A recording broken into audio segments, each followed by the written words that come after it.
How about the Florida? How about the Miami Marlins last night? How about them?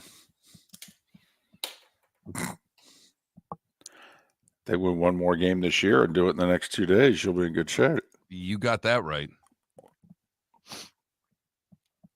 My goodness, Mark. Just like that, you guys are 2 games up. Yeah, but that's only one game up, really. I know.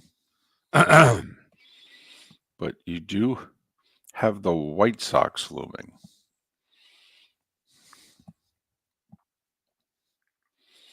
My team has Chris Sale looming today. Yeah, I got to tell you, I like listening to baseball sometimes more than watching it. But, man, there are a lot of strikeouts. Even when you're listening, it's just not the same. There's no crack of the bat. It's just Sunday, Guillermo and I were talking about it. Also, I will say, it does really move now. I mean, that pitch clock, it does really move. Thank you, Anthony. Steve, that is so wrong. If I was the Players Association, I really would. That's total BS.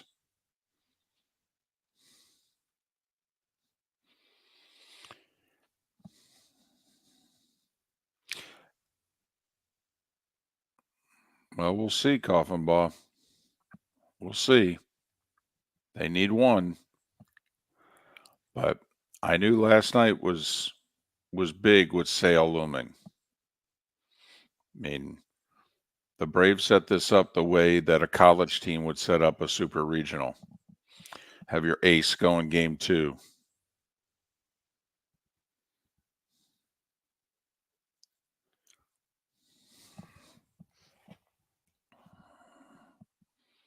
Tigers are in a spot now where if they actually clinch it, they can hold their ace, too. They've got them for Sunday for the last game.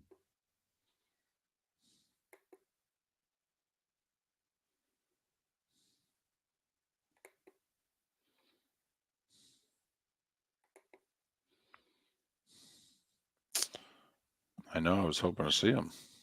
Oh, you might. It just depends. Right.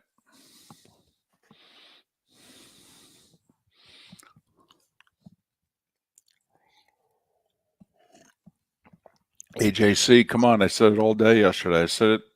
I've been saying it for weeks. The Braves are the Mets' daddy. That's why this series was looming. Just Atlanta is where Mets seasons go to die.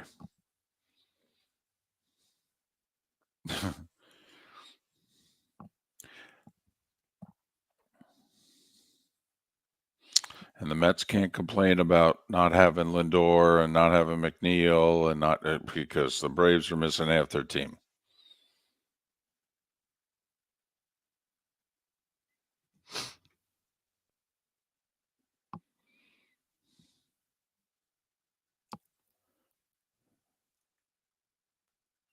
It was in Detroit.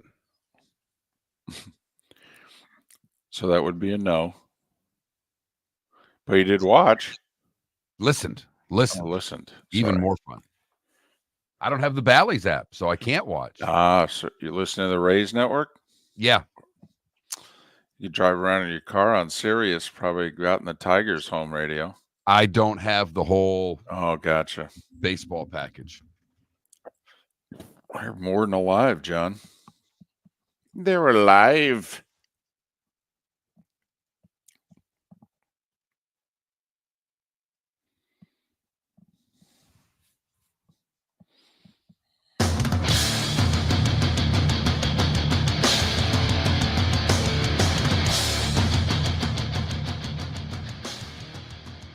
You're listening to Miller and Moulton, coming at you from the Floor Meister Studios. Floor Meisters, keeping it real. And now, here's Mark Miller and David Moulton. Top of the morning to you on this final Tuesday of September. Well, that's good because it's actually Wednesday. Man, has this been a long week already. My wife said the same thing a moment ago. What day is it? It's Wednesday, you moron. How the heck are you? Miller and Moulton. MillerandMoulton.com, Miller_Moulton on X. Man, I am spending too much time in hotel rooms and on airplanes, and I got to get on another one in 9 hours. So no David Sampson and Pat Kerwin today is what you're telling me? No, I think didn't we talk to him yesterday? I felt like we talked to him yesterday. Golly. And yesterday was the final Tuesday of September. Now it's the final Wednesday of September. That's what it is. Whew. That's what threw you. You missed announcing that it was the final Tuesday of September yesterday. I don't think you said it one time during I the show. didn't. Which, Man. holy cow, stop the presses. Wake Man. the kids, phone the neighbors. Unbelievable. Yeah, I'm getting out of town this afternoon because if I don't know if I'd be making my college football game on Saturday. So was at war with CBS travel all day yesterday. All day.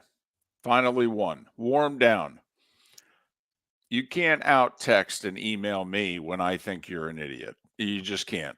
It's not possible. I don't care that you have the authority.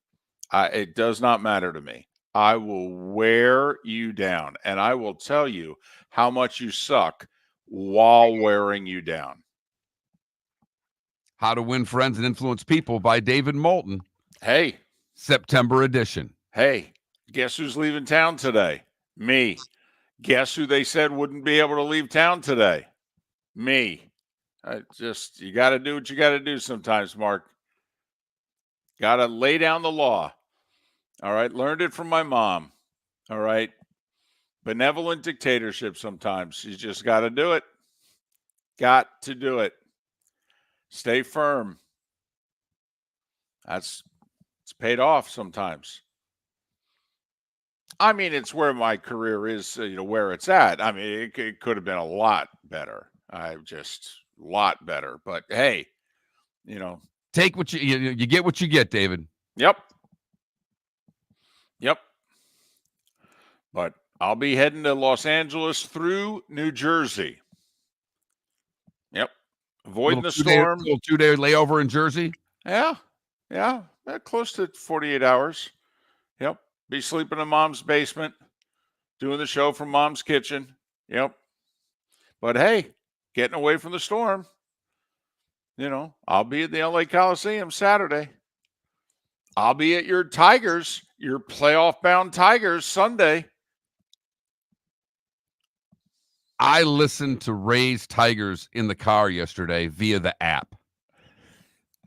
Then the game started late. So I took the phone inside, listened to it inside on the phone, and then continued to listen, picking my daughter up. Got her in the car, told her exactly what I told you I was going to tell her.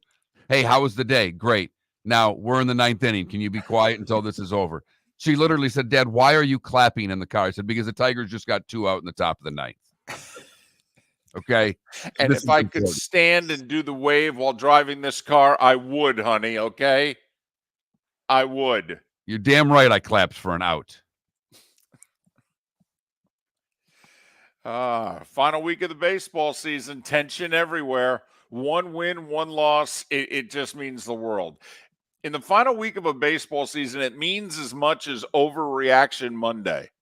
It really does. I mean, the Royals had lost 7 in a row, didn't score a run for 9 innings yesterday, but they won. And Royals fans are like, that's it. It's behind us. Now we're gonna finish this sucker off. We're gonna make the playoffs.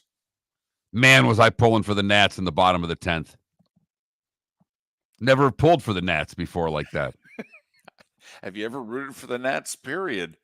Maybe against the Astros in the World Series 5 years ago? Yeah, probably. I probably rooted for them in a World Series. I liked those teams. They were fun. They were fun. Yeah. But, and the Mets lose 1 game. And man, oh man, the Twitch chat room, everybody telling me, same old Mets. They suck. They're going to choke. I'm like, hold on a second. I was the one telling you all when they were winning all these games the last 4 months. The final week of the year, they're in Atlanta. That's where Mets seasons go to die. I know. I'm a Mets fan. Yeah, I left you alone last night. It got ugly early, and I just said he's in his own world. I'll just let him be miserable by himself. Oh, 3-0 after 3. The Mariners and the Braves have given up the least amount of runs in baseball. A 3-0 lead against the Braves is like 5-6-0 against everybody else. Braves pitching's been tremendous, best in the National League. I mean, these are all going to be classic low scoring, first 1-3 will probably win all 3 games in this series. The other thing that the Braves did, they set it up like a college super regional. The Canes were famous for this 40 years ago, and a lot of people have followed suit. You throw your best pitcher in game 2. You're either facing elimination and you need to have your best pitcher out there, or you're up 1-0, and who else would you rather have on the mound to try to advance but your best pitcher? Who's pitching today for the Braves, David? That'd be the best pitcher in the National League this year, Chris Sale. Yeah. Mm-hmm. And I love Sale. We covered him in college. I want what the Royals-Nats game was last night. I really do. Scoreless to the 10th, have the Mets win 1-0. I want Sale to throw like a 2-hitter for 9 innings. And yet somehow the Mets win 1-0. That's what I'm rooting for today. I don't know if I can, because I can't root against Chris Sale. That's the other thing. This is hard for me today. This is agony today for me. You can't root against Chris Sale. I can't. I really like him. I like him personally. I understand that. I do.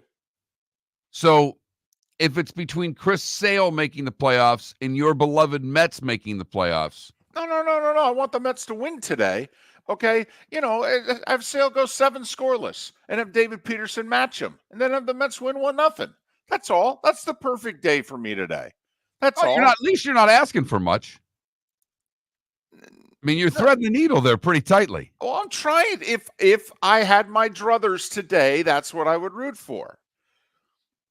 This is the first. Sale hasn't pitched in a game like this in 5 years. Also, for as much as he's accomplished in his career, he's going to have over 2,000 strikeouts, and he's been a part of a world champion. He's now going to win a Cy Young for the first time. All right. He has started, and he would have this year if he wasn't pitching on the day before the All-Star game. He would have started All-Star games in both leagues. All right. It would have been at least the 3rd time that he started the All-Star game. He's had a hell of a career for a walk-on from Lakeland. All right. Who only had one offer from a Division I school. And that's because at the time they made it, they were a D2 school.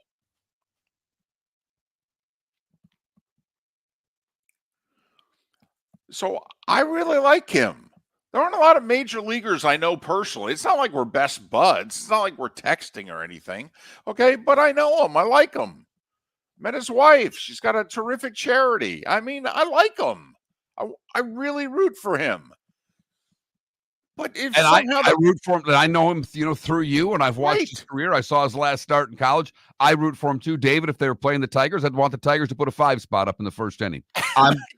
I'm just telling you, when it comes to my team versus players that I like, my team takes precedent. I just, can it be an unearned run? Mets win 1-0.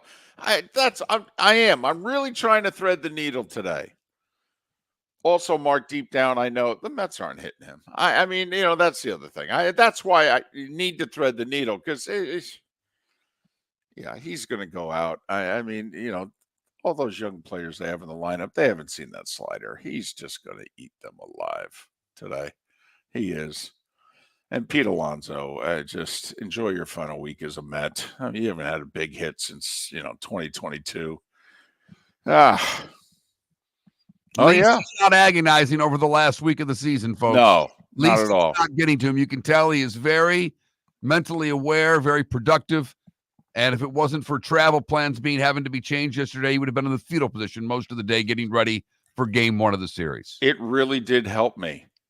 All right. The off day, by the way, did not help me.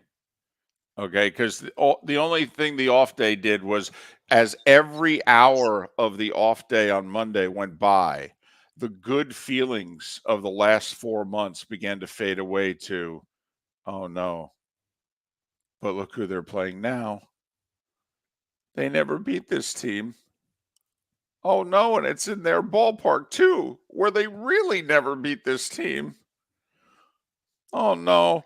I honestly, my buddies on the crew, "Hey, you excited about the series?" Excited. I could one win. I did one. They're like, "Well, if you win 2, you make the playoffs." 1. I'll take 1. You give me 1 right now, I'll take it.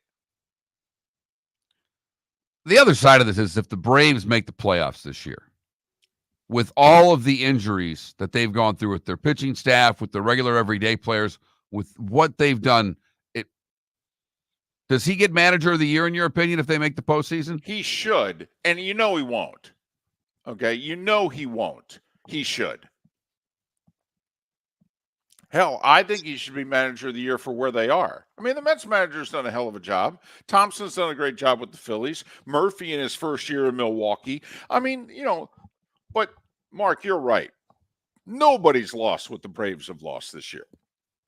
I don't think there's a team in baseball who could lose all that they've lost and in the final week of the year still be contending for a playoff spot. And not only that, it's not like an 84, 86 win playoff spot like past years. No, you're going to have to win darn near 90 to get in the National League. But yeah, Mark, they're our daddy. And daddy came home from work last night. Okay, and daddy started eating. And daddy's still hungry.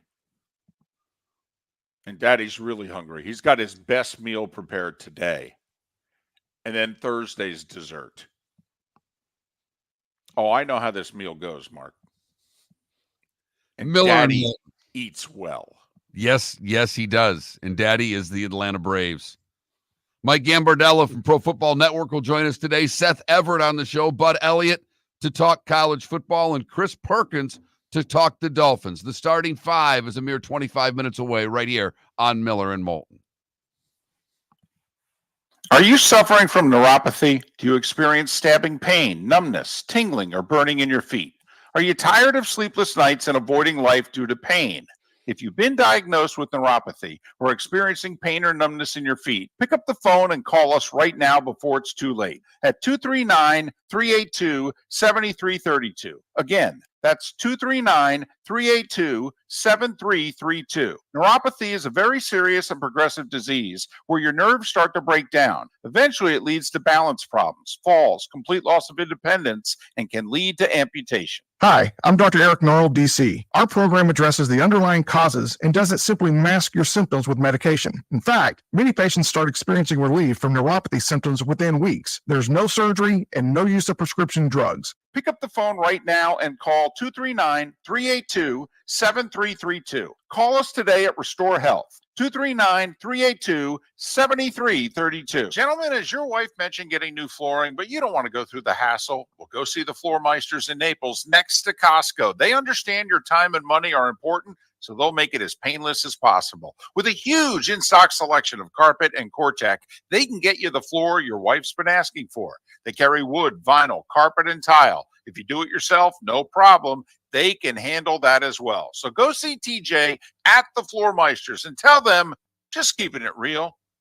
American Paint Supplies, for nearly 30 years, is your one-stop shop for all your coating needs. If you are a designer, a contractor, a professional painter, or a weekend warrior, American Paint Supplies is the place where experts go to get expert solutions. At 6100 Shirley Street in Naples off of Pine Ridge, American Paint Supplies delivers the best solutions with the best products with the best support. Meet Gene and his team today at American Paint Supplies. Call 239-566-2700. That's 566-2700 or online at AmericanPaintSupplies.net. This is Miller and Moulton.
out of bounds, and I felt like New York was just like injected into my.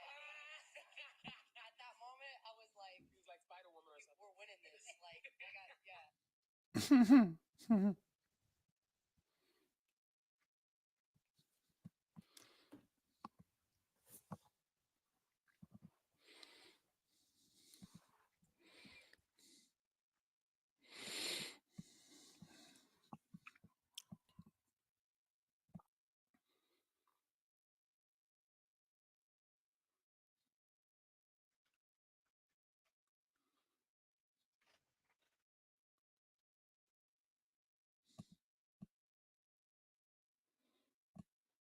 No, go Raiders. I know he's the enemy. It's hard.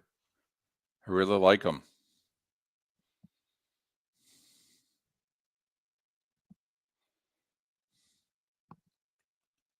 Not only that, Mac, they were fortunate to win their 37th game of the season. Took an Angels miscue to win their 37th game of the season.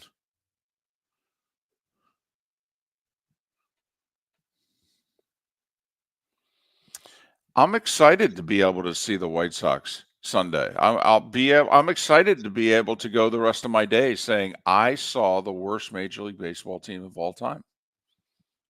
I'm really excited about that. My life probably needs a little more excitement. I would agree.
You're listening to Miller and Moulton.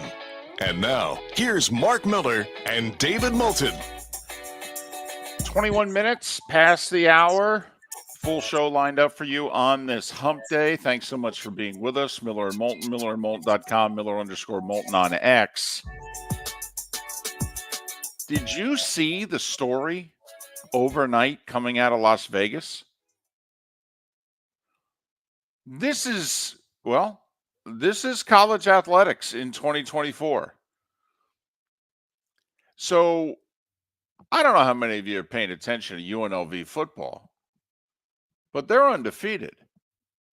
Aren't they ranked?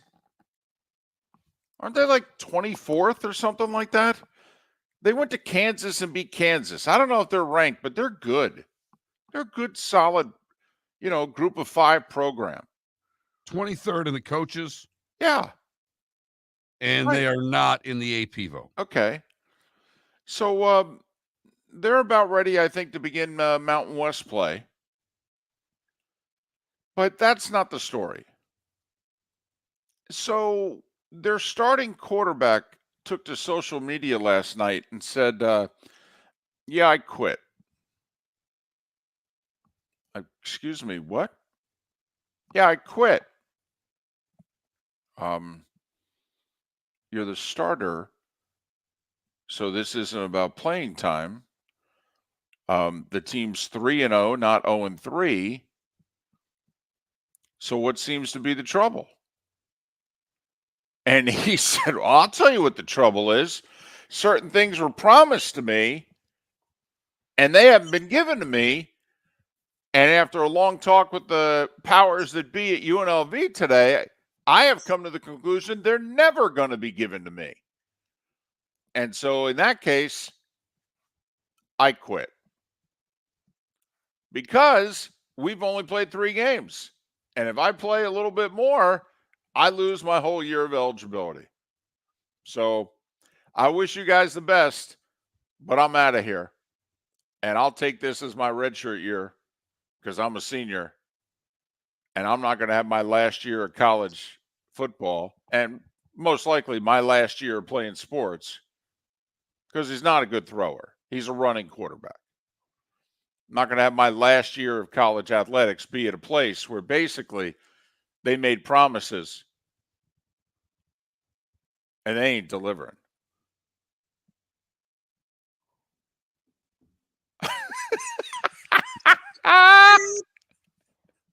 Cash where up we front. are. Yeah. Cash up front. This is where we are, baby. And we'll get more and more of this. And you and I, and listen, we can only laugh because we were in favor of this. Well, David, I don't know if you caught the story, and I didn't bring it up because it was my alma mater, but Michigan State apparently last year had several players before the Iowa game nearly quit for the same reason. Well, hey, promises were made, man.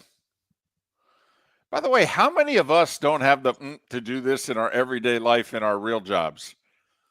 Don't have. No, we've got families to support. We've got bills to pay. Maybe. You're a college kid with no, I mean, I doubt he has a lot of bills. What, he played at Holy Cross before he went to UNLV? I'm just saying, though, how about in our mid-20s?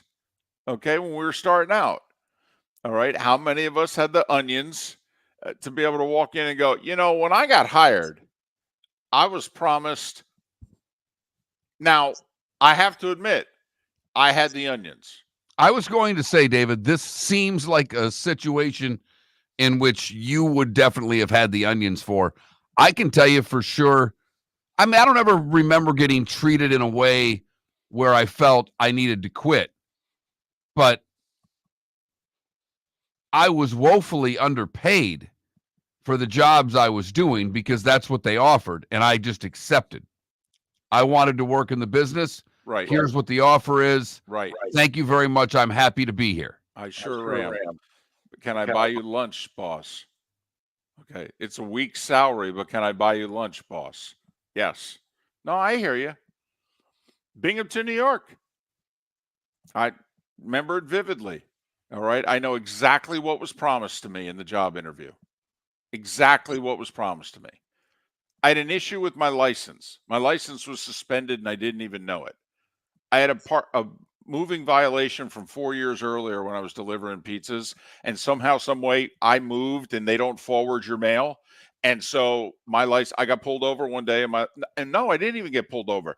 You had to have a working license to work at the TV station. So I gave my license, and then they wouldn't hire me. And I'm like, what do you mean you wouldn't hire me? You offered me the job. And I said, yes, you have a problem with your license. Straighten it out. So I got hired on probation for 3 months. So like, listen, we'll hire you, but you know, we think you're telling the truth, but if not, we can get rid of you. Okay, that's fine. And so they hired me at 25% less than what they were going to pay me. And they said, after 90 days, we'll bump you back up. And so after 90 days, they said, you know, hey, you know, you're working out great. And, you know, here's $1,000. And I went, on top of the 25%, right? And they went, I'm sorry, what? And I trashed the office.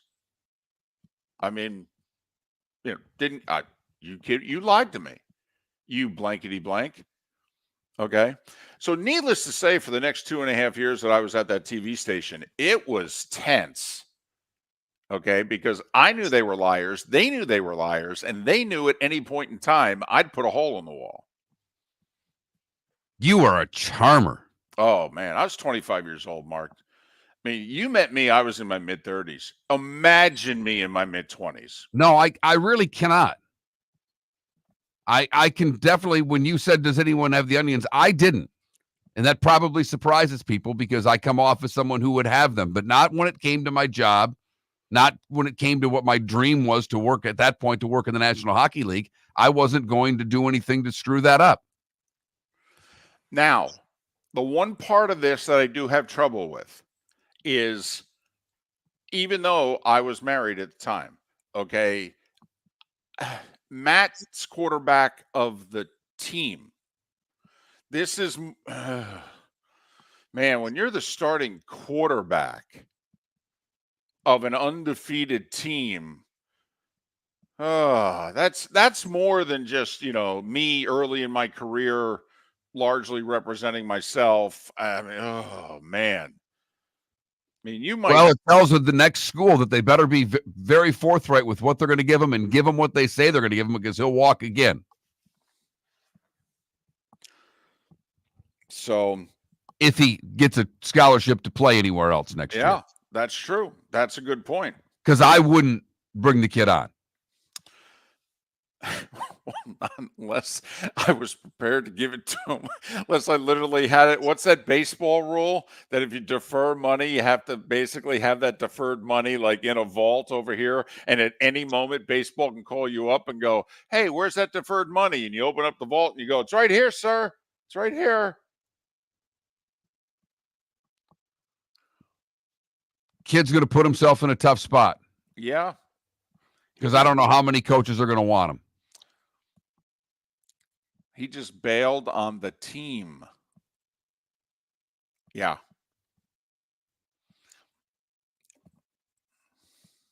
But welcome to college athletics in 2024. The starting quarterback of the nationally ranked Group of 5 program says, yeah, man, promises were made. They're not living up to them. And I'm going to save my last year of eligibility. I wish you guys the best. What's that line when we get fired? We wish you well in your future endeavors. They're not putting that in the release, David. No, but that's what he basically did. That's what he said to UNLV at the end. I wish you the best in your future endeavors. Absolutely nuts. That's college football in 2024. It can be. That's as ugly as it gets right there. That's as messy as it can get. Florida fans going, no, it can get messier. Do you remember that whole Rashada thing? No, it can clearly get messier. I'm telling you right now. Well, no, Rashada didn't start out 3-0 for you guys and then go to Arizona State. And Florida fans right now are like, we would have taken that, man. 3-0, really? You can start a season 3-0? The starting 5 is next. I don't think either Miller nor Moulton will quit till we come back. The world-famous cigar bar started as a neighborhood place in downtown Fort Myers, and now it's a brand, a destination, with 4 locations. The original place, Henry Street, Fort Myers, Gulf Coast Town Center, on Southeast 47th Terrace off the Cape Coral Parkway, and the Lounge on West 1st Street in Fort Myers. A place to go, whether you just need a relaxing drink and a smoke after a tough day at work, or a place to go celebrate. From relaxation to celebration, the world-famous cigar bar. At Physical Therapy and Balance Centers, our goal is to help you love your life. When your life is sidelined by an injury, dizziness, surgery, or condition keeping you from doing what you love, we're here to help you heal and feel your best. Our therapist evaluation will determine the root cause of your health challenges, resulting in a unique treatment plan customized just for you. Visit www.physical.com to find your nearest location and see how we can help you love your life. I love my shower. Honey, you want to come out? I haven't seen you since Glass Doctor installed our custom shower enclosure. No thanks. Well, you can't keep eating breakfast in the shower, and laminating your magazines is getting expensive. You remember we have guests coming over tonight, right? Oh, I'm sure they'd love to see the shower. It's our neighbors, and I highly doubt they want to be hanging out in our bathroom. The shower's so good, you'll never want to leave. Visit glassdoctor.com today and schedule an appointment online. Is snoring bothering your spouse? Would you like to sleep in the same bed again? Do you know that snoring can affect your sleep cycle and cause lower testosterone levels? At Sleep Treatment Direct, we have easy solutions. We have a simple laser procedure that can improve snoring in 10 minutes. If you would like to get back in the same bed or are looking for a natural way to treat low testosterone, give us a call at 239-444-1741. That's 239-444-1741. Or go to sleeptreatmentdirect.com. That's sleeptreatmentdirect.com. Sleep Treatment Direct. Sleep safe and sound. This is Miller and Moulton.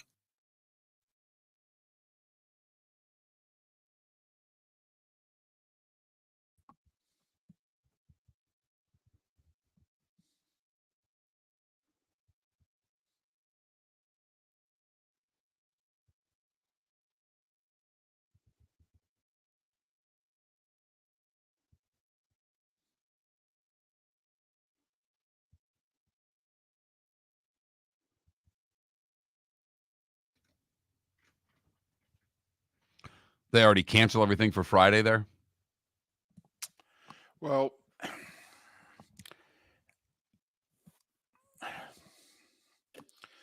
so first I arranged. Here was my concern, was that the weather here looks like it'll be fine Friday to fly out, but the planes, as we all know, have to be here. Well, nothing's going to come in here tomorrow. So that's the risk of the flights Friday, is that are the planes going to get here for you to get out on?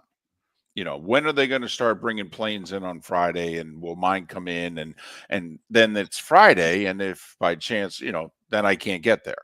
So I was like, listen, I'm just going to go somewhere where this storm's not going to affect it. I'll go to Jersey, you know, hang out for 2 days, and then I'll fly direct. And they said no, because it is an extra cost. It's more money for them. And there's a limit as to how much they'll spend on my travel, a person of my position. Right. And so it superseded that. And so you can only imagine the emails that followed from me. Started off nice. I understand that, you know, hey, what if I use my miles? You know, I offered to, how about if I, you know, I'll negate some of this and what have you, you know. Then it was like, no, we're not going to advocate any travel on Wednesday. And then I booked a flight for 11:40 tomorrow out of here, because they sent out a thing that said you can fly early Thursday morning. And I said, well, I can't fly before now, but book me on that flight. And then they said, no, that's too late. And I said, so 9 a.m. is okay, but 11:40 is not. And that's when they lost me. That's when it was like, okay, Jane, you ignorant slut, here we go.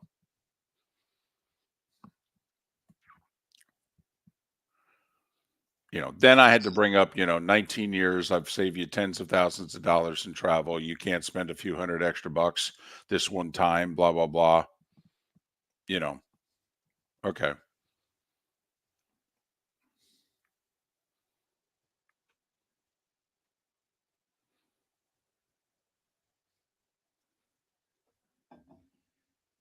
So one of my last emails, though, was something along the lines of, well, then I'm just not going to do the game this week. All right. But I am going to submit to be paid for it, because the reason I'm not there is you, not me.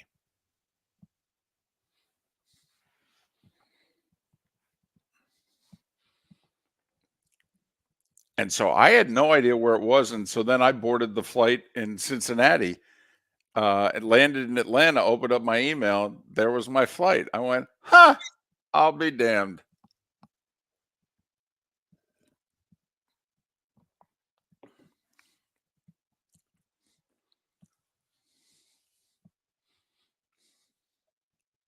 Hey, don't laugh. Kirby even talked about it yesterday.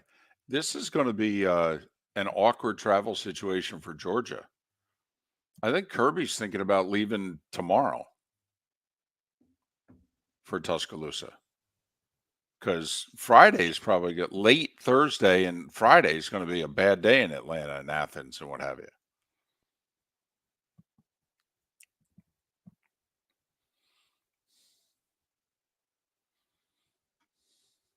I was 20 when I had the Buddy Ryan confrontation. That was August of '86. I was 20.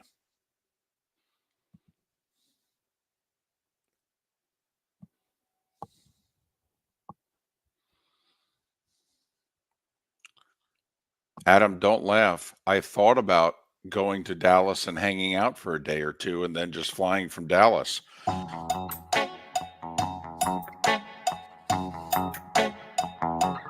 You're listening to Miller and Moulton. And now, here's Mark Miller and David Moulton. 22 minutes till the top of the hour. Mike Gambardella, Pro Football Network, will join us 1 hour from now. Seth Everett, Bud Elliott, Chris Perkins on a hump day. I don't know how your week's going. When the show started 37 minutes ago, I thought it was Tuesday. Oof.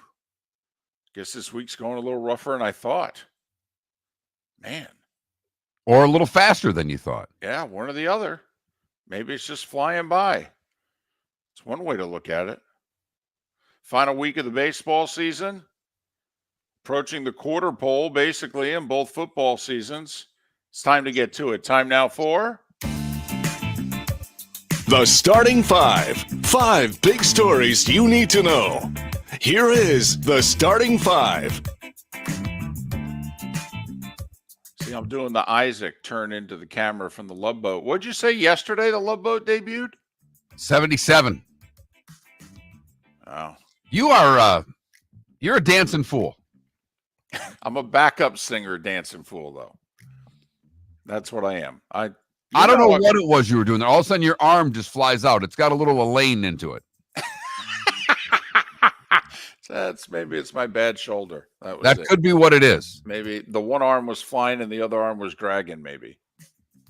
Little Elaine. Minus the heels. You know what? Maybe. There's something to that. Let's start with baseball, shall we? The Braves beat the Mets. Why?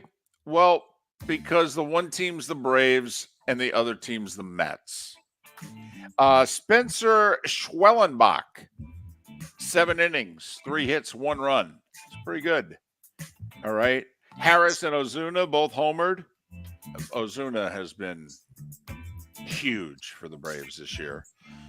And now the Braves are just a game behind the Mets for the final playoff spot in the National League. Although, wait a minute. Arizona lost again. The Giants beat them 11-0. Do you know the Braves are tied with Arizona in the loss column? I do. And the Braves own the tiebreaker on Arizona. And Chris Sale's pitching tonight for the Braves. Anybody want to see the Braves in the playoffs? Like, if you're the Phillies, come on. You got your choice. I know Arizona beat you in the LCS last year, but come on, be honest. Come on. And I know you've beaten the Braves in the playoffs the last 2 years. You know how baseball works. Okay? You really want to see the Braves in the postseason? All right. Come on. No, you don't. You don't. No, you don't. But they're going to do it, aren't they? They're going to do it. So Braves win, beat the Mets. Arizona loses. Those 3 teams are separated by a game for 2 playoff spots in the National League. Yankees had a chance to clinch the East yesterday. Didn't happen despite Judge's 56th homer. Santander's 44th homer. Kowser homered as well. 5-3 Orioles. They're 5 back with 5 to play. And they've all but clinched the 4 seed if they don't win the East in the American League. Astros rallied to beat the Mariners 4-3, and they clinched the West. And a huge loss for Seattle. They're now 3 back in the loss column of both the Royals and Tigers, who both won yesterday. Tight. Playoff baseball, one-run affairs. Royals in 10 innings, 1-0 over the Nats, snapping a 7-game skid. And Mark's Tigers. That's Tariq Skubal. He's pretty good. Is he going to win the Cy Young? Yeah. Is there anybody else to give it to in the American League? I don't think so. Is there? I mean, I thought Seth Lugo had a shot for a while with the Royals, but that start by Skubal last night, that's an exclamation point, too. Biggest start of his life, biggest start of the year. Seven innings, 7 shutout innings, yeah. 2-1 Tigers over the Rays. And they both pick up another game on the free-falling Minnesota Twins. Marlins with a 4-run second. They held them off 4-1. So you got the Royals and Tigers tied, the Twins 2 back, and the Mariners 3 back. Now, Twins do own the tiebreak on both the Royals and Tigers. If they could actually start winning a few games. But it doesn't look as if – it looks as if they've traded in all their coupons, doesn't it, Mark? And they pulled into the line at aisle 4, and they're going through, and they're like, I don't have any coupons? What? I'm out of coupons? But I'm hungry. I need food. Might be that Geico ad. The cashier's just looking at him going, expired. That really is – that does really describe. That's kind of how the Twins' season's gone here the last week or so. Oh, man. Red Sox stay alive. They're 4 back with 5 to play. They beat the Jays 6-5-10. I told you, don't count out the Padres in the West. They beat the Dodgers 4-2 last night. They're 2 back. They play each other the next 2 days. Padres already have won the season series, so they own the tiebreaker. Be wary of the Padres. This may not make any sense, but in terms of teams in the National League that you'd least want to face in the playoffs, the Phillies would be number 1. The Padres are number 2. They really are. Their pitching combined with their lineup got off to a bad start. They've been trailing all year. You don't want to play the Padres in the postseason. Just saying. 4-2 San Diego over L.A. Guardians trying to chase down the Yankees for the top overall seed. They picked up a game last night, 6-1 over the Reds. Milwaukee, 7-2 over the Pirates. That's not the story from this game. Did you hear about the roster move the Pirates made yesterday? Yeah, this is an all-time cheap move. So the Pirates signed Rowdy Tellez before the season started. You know, one of those veteran minimums, and we'll throw some incentives in. And the incentives were based on plate appearances. You know, the old, hey, if you're good enough to be in the lineup, then we'll reward you for it. And every 25 or 50 plate appearances, he would get an extra $200,000. But they started at 425 plate appearances. So here we are, the final week of the year, and Rowdy Tellez is at 421 plate appearances. And the Pirates release him. Seriously? And then when asked about it, go, no, the contract had nothing to do with it. Nothing, of course. Nothing to do with it. Then why did you release him with a week left in the season when you and he have nothing to play for? And their rationale was, well, you know, there's some minor leaguers that we want them to get their feet wet in the majors, and we don't have the expanded 40-man rosters that we used to have. It's only 28. So in order for these 2 minor leaguers to get their feet wet this week, we had to release 2 veterans, Rowdy Tellez and Michael Taylor. That's their reasoning. Does anybody out there think they didn't just do him wrong to save $200,000? Anybody? This is the Pirates we're talking about after all. Cubs 10-4 over the Phillies. So the Phillies still a half game back of the Dodgers for best record in the National League. Final 3 games in Oakland, Mark, and they're playing before big crowds. In fact, Thursday's game's already sold out. They had a really big crowd last night. A's dramatic walk-off 5-4 win over Texas. Cardinals 7-3 over Colorado. Big news there. Charlie Blackmon, 14 years a Rocky. He's retiring. And the White Sox with 3 in the 8th because the Angels dropped a pop-up with 2 outs to go in the 8th, up 2-1. White Sox scored 3 times, win 3-2. They're 37 and 120. Yeah. Trying not to be the worst team in the history of baseball. I don't think they're going to pull it off. I think they're going to be the worst team. NFL news, and it starts with Brett Favre, 54 years of age. He's testifying before Congress yesterday about welfare reform, which you have to see the irony there, considering he's being charged with being part of a welfare fraud scheme. So it's either ironic or, hey, who should you talk to about welfare reform but somebody who's helped game the system? It's one or the other. So anyway, he was before the Ways and Means Committee, and he revealed he has Parkinson's disease. Raiders are sticking with Gardner Minshew at quarterback. Steelers are sticking with Justin Fields, but they're not naming him their starter. And Mike Tomlin said, well, because we don't have to. Russ isn't healthy enough to play. So Justin's playing because he has to. You know, when there's news here, I'll let you know. Meanwhile, Mike McDaniel, he doesn't know who's going to play quarterback Monday night against Tennessee. Said it could be Skyler, could be Boyle, could be Hundley. We don't know.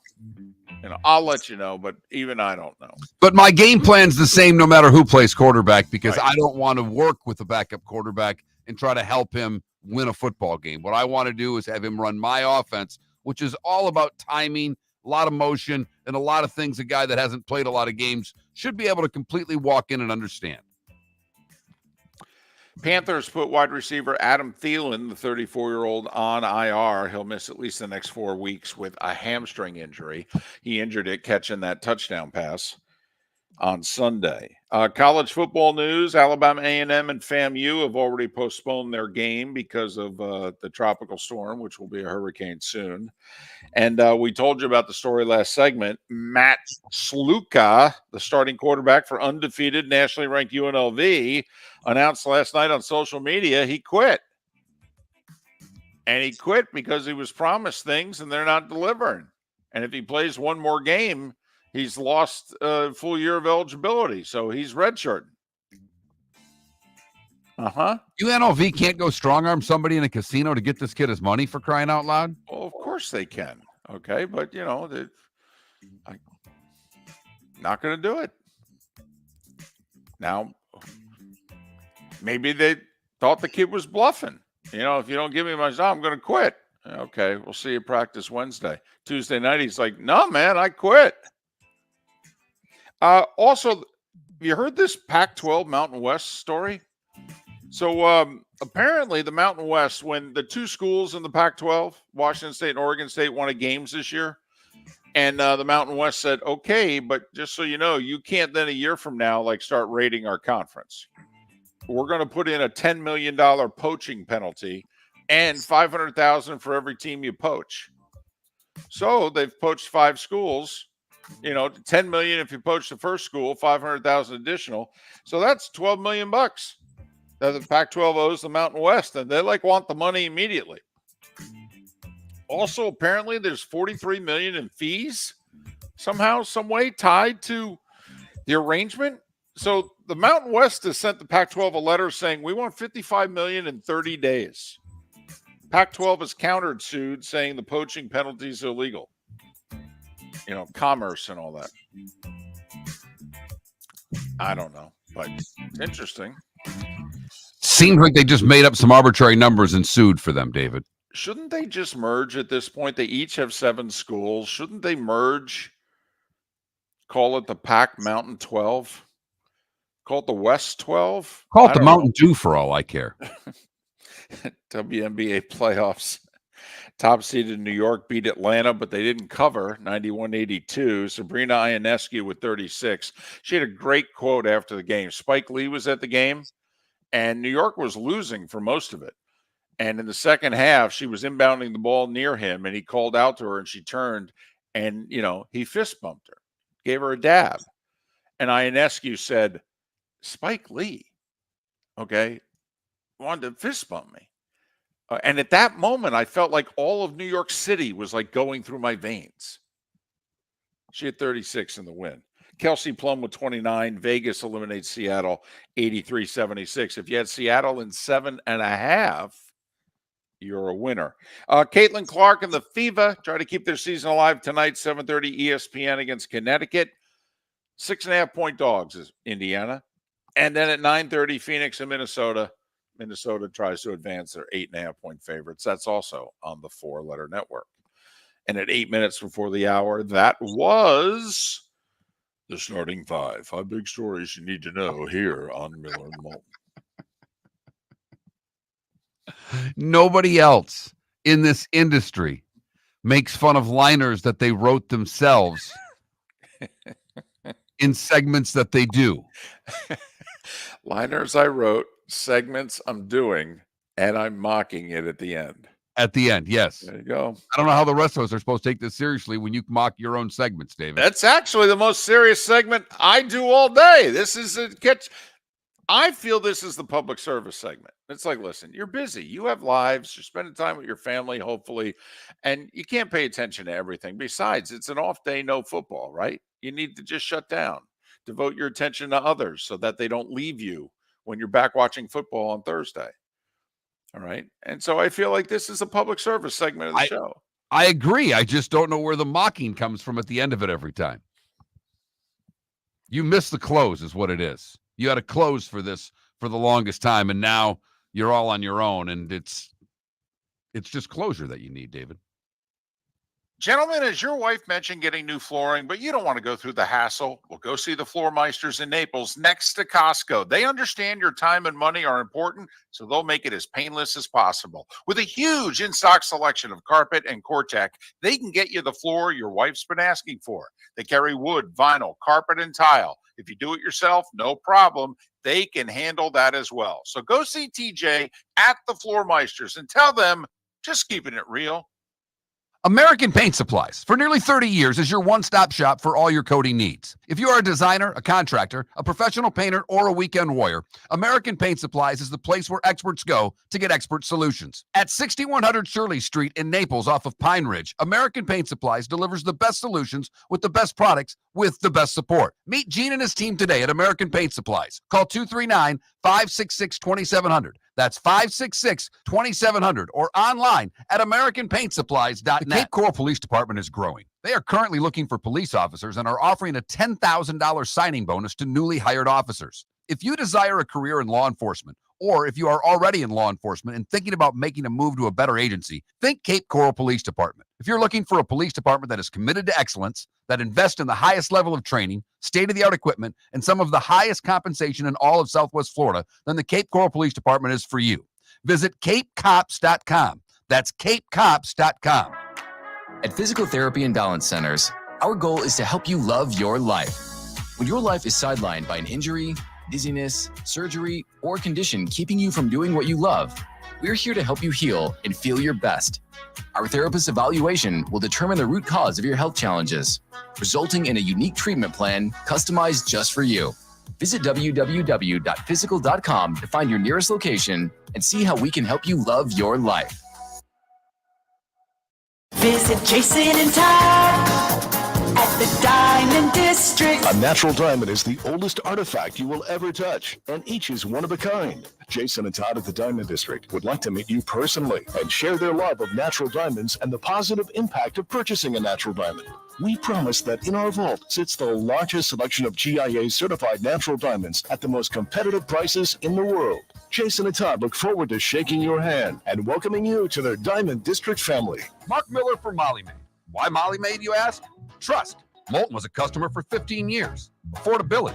Didn't I just say Moulton was a customer for 15 years? Worry-free services. Our professional house cleaners are fully insured and a 24-hour warranty. Call Molly Maids today at 239-774-5839.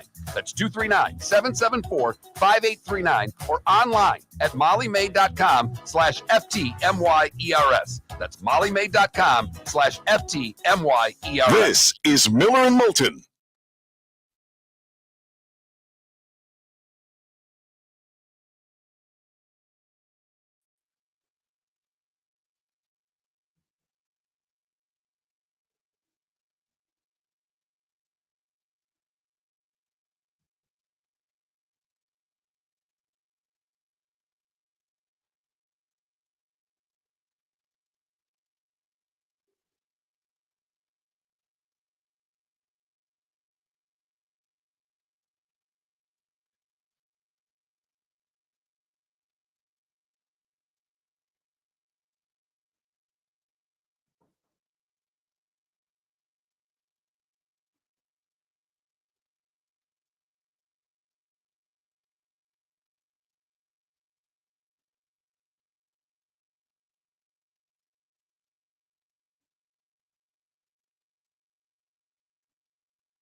You're listening to Miller and Moulton, coming at you from the Floor Meister Studios. Floor Meisters, keeping it real. And now, here's Mark Miller and David Moulton. Hour 2 of Miller and Moulton on this hump day. Thanks so much for being with us. Mike Gambardella later this hour from Pro Football Network. That begins our powerhouse guest lineup to get us over the hump. Seth Everett, Bud Elliott in our grade 8 hour. Chris Perkins to kick off the Diamond District bonus hour. Thanks so much for being with us. Miller and Moulton brought to you by Floor Meisters as we broadcast live from the Floor Meisters studios. Floor Meisters keeping it real. So 2.5% is the percentage of teams that start 0-3 and make the playoffs in the NFL. Any of the 3 teams that are 0-3 you'd put money on to make the playoffs? Like if there was a, 20-1 bet, would that entice you to throw some money on the Bengals? It might on the Bengals, but that defense looks bad. Yeah. I mean, No they pass obviously rush. can score enough to win, but their defense is bad. Yeah, no pass rush. You wonder if a couple of those defensive linemen have aged overnight because they had nothing. And, Washington's line is not regarded as a great line. Okay, but not great. Yeah, he had a lot of time on a lot of those throws. Well, and then let's go to the back end. I mean, when you complete all but 2 of your passes, the defensive backs and the safeties aren't doing their job. No, And that was very easy for Daniels throughout that game. Mm-hmm. No, a lot of time guys were open. That's a bad combination if you're a defense. So, because 2.5%, that's like 40-1 in really, terms of odds. That's like, 40 times 2.5 is 100. So I was just curious if the Bengals are still, because I believe they still, until the second half of the season, all the AFC North teams' schedules are backloaded because they don't start playing division games until the second half of the season. Like last year, they 0-2 and 1-3, and yet there they were at 5-3, I think, at one point last year before he got hurt and they started losing. I just want to see right now. Let's see what you can get Cincinnati at to make the playoffs. If it is indeed 40-1. Well, that's what 2.5% is. Only 4 out of 162 NFL teams since 1990 have made the playoffs starting 0-3. Only 1 has made the playoffs starting 0-4. That was the 92 then San Diego Chargers. They went 11-1 in their last 12 and made the playoffs. But just wondering if, because otherwise, I mean, Mark, we're saying that they're done. Put a fork in them. They're done. It's tough to think any other way. I understand. Also doesn't help when there's already a team in your division who's 3-0. It doesn't.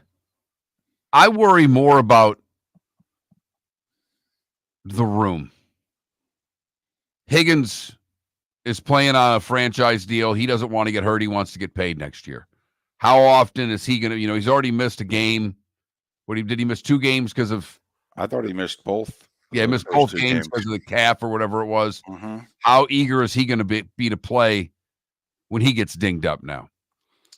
Well, and then, right. I mean, will Chase start making business decisions midway through this season because he hasn't gotten his long-term extension yet? Hey, the UNLV quarterback just made a business decision.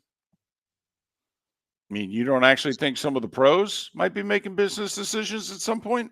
I think it's a little early for that, but I hear you. To me, the most interesting thing that came out of Monday night was Burrow following the head coach into the coach's office. While in uniform also. He didn't take his uniform off, shower, meet with the media, and 2 hours later, have a private word with Zach Taylor before they each went home at 2 a.m. No. Burrow was Burrow told him walking off the field, we need to talk now. And there's Zach fumbling through his keys to go into his private coach's office, and Burrow in full uniform with helmet standing behind him.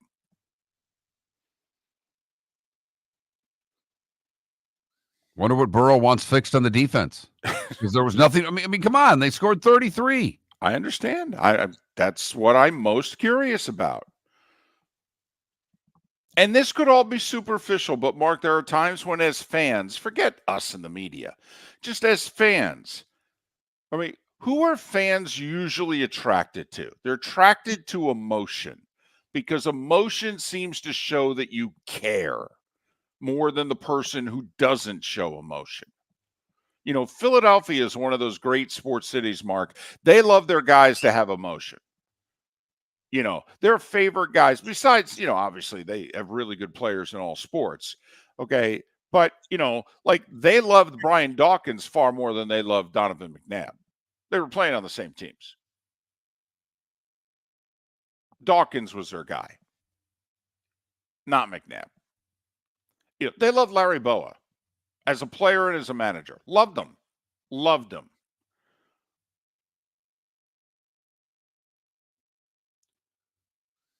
I get that fans like the emotion in players. Teams like it too, but they also like people who think a little bit. And I don't know what becomes of chasing the coach down in the locker room after the game.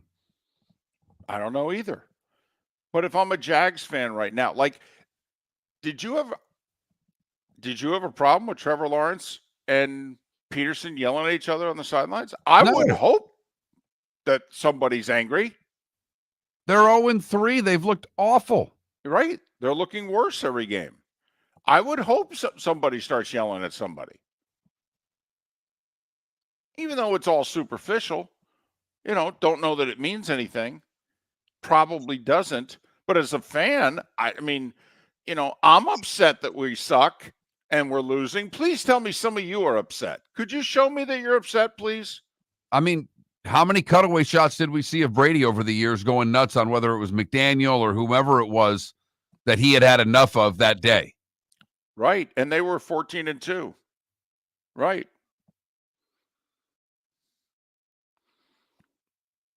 I will say, and I know you're the same way. What goes on the sidelines? Listen, guys yelling at each other. It's during a game. No, until you start walking off the sidelines and taking your clothes off. Right. Everything else is pretty much fair game. Right. You start yelling at each other in the locker room after the game's over. You need to be separated. Okay. Now we're talking. Let me know who and why. This interests me. You know, CeeDee Lamb yelling at his teammates. I don't even know why he felt he had to apologize. And, you know, whatever. We're getting our butt kicked again. I'm upset. Throw me the damn ball. I'm open. Even when I'm not, I'm open because I'm CeeDee Lamb. So 3-0-3 teams, 5-3-0 teams. Heck, we don't even have 7 teams with a winning record in the AFC right now. No, we do not. Which doesn't that bode well for Baltimore? I mean, if you look at all the teams that are below 500 in the AFC, isn't that the one that jumps out and goes, oh, well, they're going to make the playoffs? Which begs the question right now. You know how we did this throughout the baseball season? Are the playoff teams set? You know, we picked certain dates and just said, hey, are these 6 going to be the playoff teams? And it turns out this year it looks as if we would have been wrong at any point in time. You know, the Mets were 11 games below 500 in late May. They may still make the playoffs. You know, the Tigers, goodness knows. I mean, the Tigers making the playoffs? I mean, how many snapshots of the standings could we have had and have somebody go, I still think the Tigers are going to make the playoffs? Hey, the Astros, what they did this year. Yeah, Seattle with a 10-game lead in mid-June. And I wrote off the Astros. I thought they were done. They win the division again. But if you look at the AFC right now, there's only 6 teams with a winning record. Buffalo and the Jets in the East, Pittsburgh in the north. You got Houston in the south. And then you got Kansas City and the Chargers in the west. First off, are you willing to put those 6 in the playoffs? No.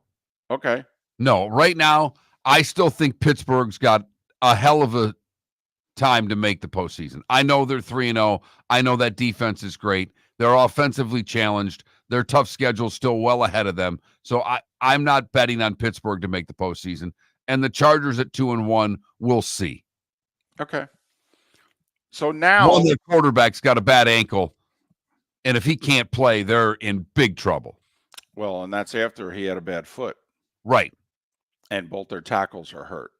This seems to be a bad combination. By the way, there's a lot of pressure on me, quick sidebar, a lot of pressure on me with this Chiefs-Chargers game, because I said yesterday that you may want to play the Chiefs in your elimination pool this week because the Chargers, Herbert's very iffy.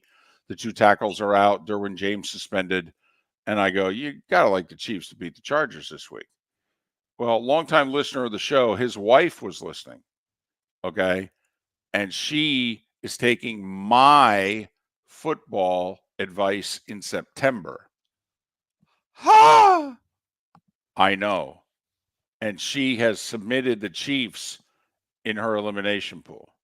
One, congratulations to her for still being in an elimination pool. I agree. Secondly, you've gotten this far on your own. What the hell are you doing listening to Moulton right now? Yeah, in September also. So, Mary, there's still time. Trust your gut, not mine. Besides, mine's big and flabby. But of all the teams below 500 in the AFC, I mean, first off, there's a playoff spot open for one of them right now. I mean, if we had to fill out the playoff field, somebody at 1 and 2 would be in. But when you look at the teams, Dolphins, Patriots, no. Can't see those teams making the playoffs. Okay. We'll take Baltimore, put them aside. Cincinnati, Cleveland. Difficult. Right. 1's 0-3. Think about how differently we think about the Bengals, even if they were just 1 and 2. But they've lost home games to New England and Washington. Jacksonville, Tennessee, Indianapolis. Yeah, this great AFC isn't looking so great, David. And then obviously the Raiders and the Broncos. Yeah, this conference looks a little softer than we thought, huh? Miller and Moulton. Gentlemen, as your wife mentioned getting new flooring, but you don't want to go through the hassle, well, go see the Floor Meisters in Naples next to Costco. They understand your time and money are important, so they'll make it as painless as possible. With a huge in-stock selection of carpet and Cortec, they can get you the floor your wife's been asking for. They carry wood, vinyl, carpet, and tile. If you do it yourself, no problem. They can handle that as well. So go see TJ at the Floor Meisters and tell them, just keeping it real. American Paint Supplies, for nearly 30 years, is your one-stop shop for all your coating needs. If you are a designer, a contractor, a professional painter, or a weekend warrior, American Paint Supplies is the place where experts go to get expert solutions. At 6100 Shirley Street in Naples off of Pine Ridge, American Paint Supplies delivers the best solutions with the best products with the best support. Meet Gene and his team today at American Paint Supplies. Call 239-566-2700. That's 566-2700 or online at AmericanPaintSupplies.net. Cape Coral Police Department is growing. They are currently looking for police officers and are offering a $10,000 signing bonus to newly hired officers. If you desire a career in law enforcement, or if you are already in law enforcement and thinking about making a move to a better agency, think Cape Coral Police Department. If you're looking for a police department that is committed to excellence, that invests in the highest level of training, state-of-the-art equipment, and some of the highest compensation in all of Southwest Florida, then the Cape Coral Police Department is for you. Visit CapeCops.com. That's CapeCops.com. Honey, you want to come out? I haven't seen you since Glass Doctor installed our custom shower enclosure. No thanks. Well, you can't keep eating breakfast in the shower, and laminating your magazines is getting expensive. You remember we have guests coming over tonight, right? Oh, I'm sure they'd love to see the shower. It's our neighbors, and I highly doubt they want to be hanging out in our bathroom. The shower is so good, you'll never want to leave. Visit GlassDoctor.com today and schedule an appointment online. This is Miller and Moulton.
guys. Denver's defense. I don't know. I mean, they got a good corner.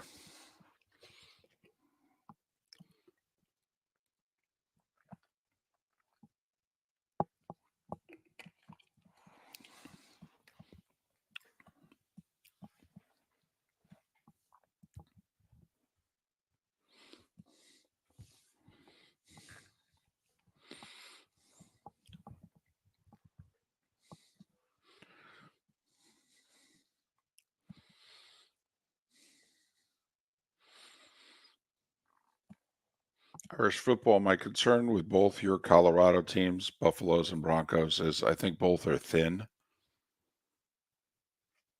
So, I think Denver's roster is still in transition because of all the cap stuff they're dealing with.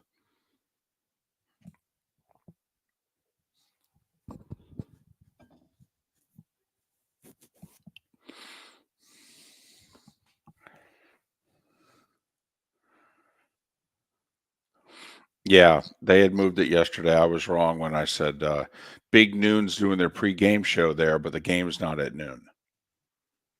It was never at noon. No. There was thought they might move it to noon, but when we were on the air yesterday, it was at 3:30. And I one time Yeah, I mean, Sunday they advertised Michigan, Minnesota at noon all day. Right.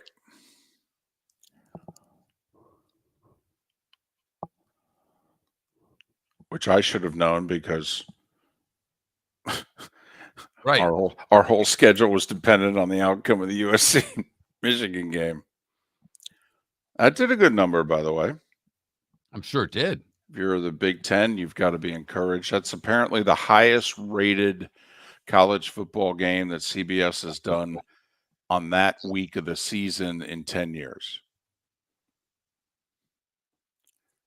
But then again, I don't know how many times we had two Blue Bloods playing in September.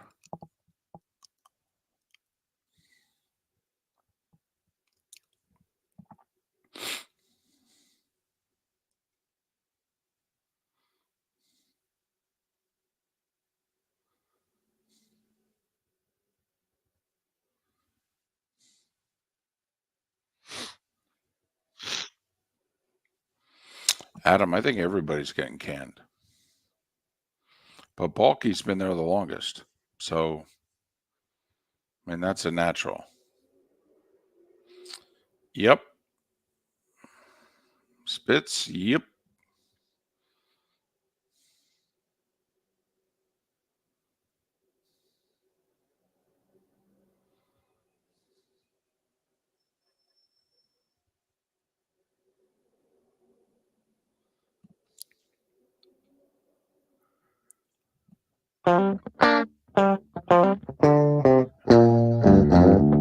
You're listening to Miller and Moulton. And now, here's Mark Miller and David Moulton. 21 minutes after the hour. Mike Gambardella, Pro Football Network, will join us. We'll talk the NFL with him. Seth Everett at the top of the hour. Bud Elliott. Plenty of college football, a little more than an hour from now. Chris Perkins, specifically honing in on the Dolphins to start the Diamond District bonus hour. Don't forget tomorrow, Roy Cummings to talk about the Bucks, JP Shadrick to talk about the Jags, Dr. Roto to answer your fantasy questions. That's all tomorrow here on Miller and Moulton. I know it's not the baseball hour, but it's the final week of the baseball season. Things getting interesting for the final playoff spots. Braves win. They beat the Mets, and Arizona also lost. So those three teams are separated by one game. Two of the three will make the playoffs. And Arizona owns none of the tiebreakers. Meanwhile, in the American League, you got the Royals and Tigers, who are both now 2 up on the Twins, but the Twins own all the tiebreakers. I tried to congratulate Mark earlier, and Mark said, our lead's only a game, It's only a game. It's only a game. I don't know what to tell you. I know. They don't have the tiebreakers. I just thought I might get giddy Mark, Tigers fan, and instead you kept that rational hat on. I thought maybe because I mean you were listening to Tigers baseball on the Rays radio network in your car yesterday, and then you took your phone with you into the house and put it on the counter and walked around nervously listening to the game. Yes, I was a fan. Right. Picked up I am your a daughter, fan. Picked up your daughter from school and said, "Honey, I love you. Good day." Okay, shh. It's the 9th inning. This is important. Do your homework. I got a baseball game to listen to. Right. Don't you have a book to read or something like that? And the closer just gave up a run, and they're trying to get 2 innings out of him. This is stressful. Hey, did you see how the Padres-Dodgers game ended? So it's 4-2 San Diego. First 2 hitters in the 9th get on for the Dodgers. 9-hole hitters up. Well, that means Ohtani's in the on-deck circle, followed by Betts and Freeman. Uh-oh. Ruh-roh. Yeah. Guy hits into a triple play. So 5-4-3 triple play. So Ohtani obviously never comes to bat. I mean, you got to like your chances of Ohtani getting to the plate with 2 on, nobody out in the 9th, don't you, in the on-deck circle? Yes, you do. As either the tying or the way to go-ahead end run. the game, though. I know. Anybody ever seen that? I mean, think of some of the things we've seen in sports in the last week. We've seen a college football coach ejected from a game. We have a college quarterback quitting because he's not getting paid. Right. And said so. Hey, promises were made and they're not being kept. If I play in one more game, I lose a year's worth of eligibility. All I've got every time you do that is Philip Seymour Hoffman and Charlie Wilson's war. Promises were made. I was the man at the Helsinki desk. It's all I can, every time you do it's all I can see is this quarterback in that office going, promises were made. You were going to pay the quarterback. And do you know what Matt Sluka, the UNLV quarterback, did? He did what Philip Seymour Hoffman did at the end of that scene. Okay, he took the bat and broke the guy's window in his office. That's what Matt Sluka did at UNLV yesterday. He broke the who's the former Missouri coach? Who's the head coach at UNLV? All right, Barry Odom. Okay. he broke the window to Odom's office and he walked out. And he winked at the secretary. Looked at the secretary, winked, and said, "How'd that go? How'd I do?" You did well. Thank you. But yeah, triple play to end the game yesterday. How about that? All right, David. You went through the AFC there. Uh-huh. The NFC has, if I've got this right, 8 teams over 500. Right, because Washington won. Right. So Washington and the Eagles are both 2-1. The Vikings are 3-0. The Lions and Packers are 2-1. The Saints and Bucks are 2-1, and the Seahawks are 3-0. With a 2-game lead in that division, right? Everybody else is 1-2. 1-2. Yeah. Niners still going to make the playoffs? Yeah. Falcons still going to make the playoffs? I don't know about that. I would say yes, though. So yes, no, maybe so. You're going yes with the Falcons. I'm still going yes. Dallas Cowboys. No, but I didn't like them to make the playoffs anyway. I didn't either. I got to get something right this football season, Mark. Come on now. What about the Bears? 1-2. Well, I didn't have them making the playoffs anyway, but I did have them going 9-8. So what 2-1 teams are you not buying? Well, I had Washington having a big bounce back season, but I had them coming up a game short of the playoffs. And everybody thought I was crazy thinking that they'd do that well. So I don't think Washington's a playoff team. Saints? Hey, listen, I feel like that whole division is pending. I really do. Bucks, Saints, and Falcons. I feel as if the whole division is pending, to be determined. That's a cop-out, I know, but I will say this. You know that Saints offense that the league couldn't slow down? Yeah, Philly slowed it down. In fact, they did more than that. Yeah, they pretty much stopped it, David. Yeah. So I don't know if that was just a 2-game schematic edge that the Saints had, and now the league's like, okay, now we know what you're doing. Got it. Or what? But yeah. The team that looked like the 99 Rams the first 2 weeks of the year, yeah. Same defense, by the way, that Kirk Cousins did deep down the field 6 days earlier. Right. With no real pass rush throughout that game. So now I thought Seattle was a playoff team. So I'm sticking with the Seahawks, that they're a playoff team. Boy, I have trouble with that. We'll find out quickly. I mean, they're 3-0, but they beat a bad Dolphins team. Mm-hmm. They beat a Broncos team that's not very good, and that they tried to give that away and barely beat the Patriots. I understand. Cincinnati lost at home to New England and Washington. You just got to, it's the NFL, Mark. Winning is the only thing that counts. It really does. I'm not being a jerk. It just get as many in that left-hand column as you can. That's all that counts.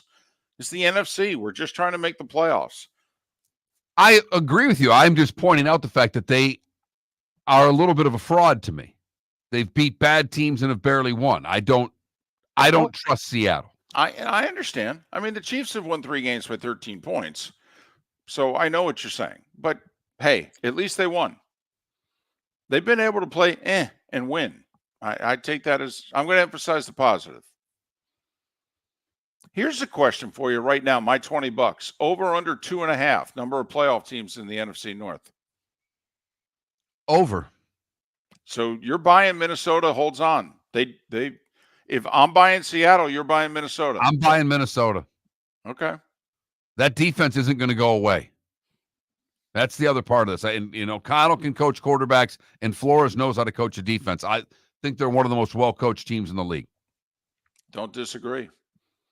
And imagine if the GM hadn't screwed up the 2022 draft, what that roster would look like.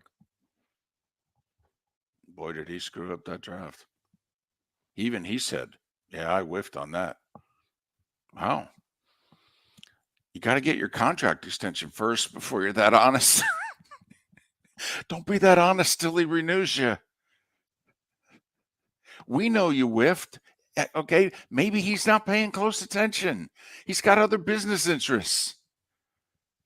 I mean, what does he know? He's just an owner. Come on. What does he know? He's just an owner. I do think that's the mentality of some NFL teams, unfortunately. And depending on the owner, it's the right mentality to have. Miller and Moulton. All right, Mike Gambardella, Pro Football Network. We'll talk about the league as a whole with Mike coming up next. Seth Everett, Bud Elliott next hour, Miller and Moulton. The world-famous cigar bar started as a neighborhood place in downtown Fort Myers, and now it's a brand, a destination, with 4 locations. The original place, Henry Street, Fort Myers, Gulf Coast Town Center, on Southeast 47th Terrace off the Cape Coral Parkway, and the Lounge on West 1st Street in Fort Myers. A place to go, whether you just need a relaxing drink and a smoke after a tough day at work, or a place to go celebrate. From relaxation to celebration, the world-famous cigar bar. At Physical Therapy and Balance Centers, our goal is to help you love your life. When your life is sidelined by an injury, dizziness, surgery, or condition keeping you from doing what you love, we're here to help you heal and feel your best. Our therapist's evaluation will determine the root cause of your health challenges, resulting in a unique treatment plan customized just for you. Visit www.physical.com to find your nearest location and see how we can help you love your life. Mark Miller for Molly Maid. Why Molly Maid, you ask? Trust. Moulton was a customer for 15 years. Affordability. Didn't I just say Moulton was a customer for 15 years? Worry-free services. Our professional house cleaners are fully insured and a 24-hour warranty. Call Molly Maids today at 239-774-5839. That's 239-774-5839 or online at mollymaid.com/FTMYERS. That's mollymaid.com/FTMYERS. You have a sleep problem but don't want to wear a CPAP mask? This is Mark Miller for Sleep Treatment Direct. The mask wasn't working for me, and I didn't think I had an alternative. I do. We all do. They have such simple alternatives with greater success than the mask. Visit sleeptreatmentdirect.com. That's sleeptreatmentdirect.com. And if you are like me and your CPAP machine isn't working for you, it's time for a change. Call 239-444-1741. That's 239-444-1741. Sleep Treatment Direct. Sleep safe and sound. This is Miller and Moulton.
I don't believe so, Amy. I think quarterbacks will go 1 and 2 in the draft.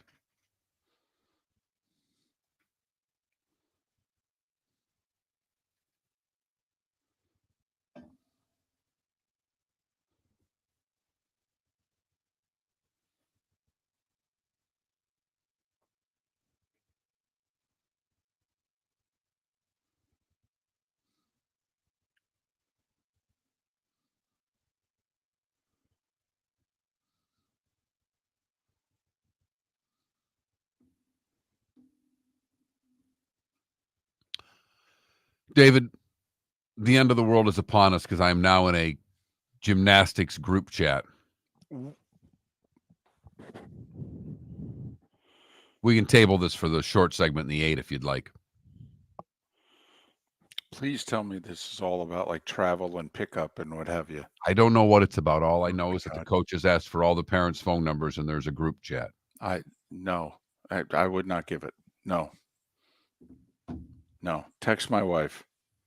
I am the wife. I know. My wife's mad she's not on the group chat, but I'm the one that takes her to all the practices. I'm the one that needs to be on the group chat.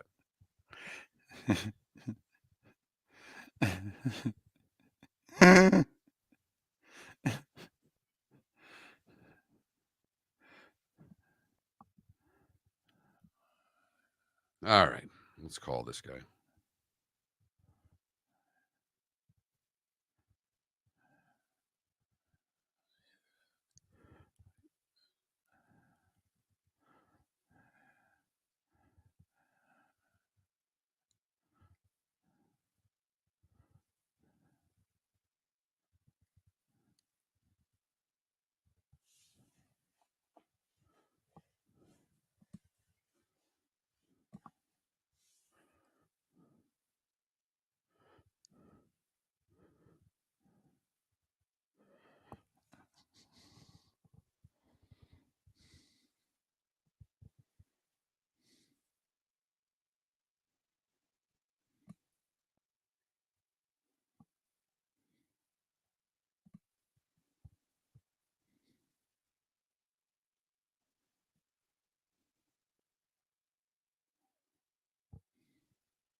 Mike is on.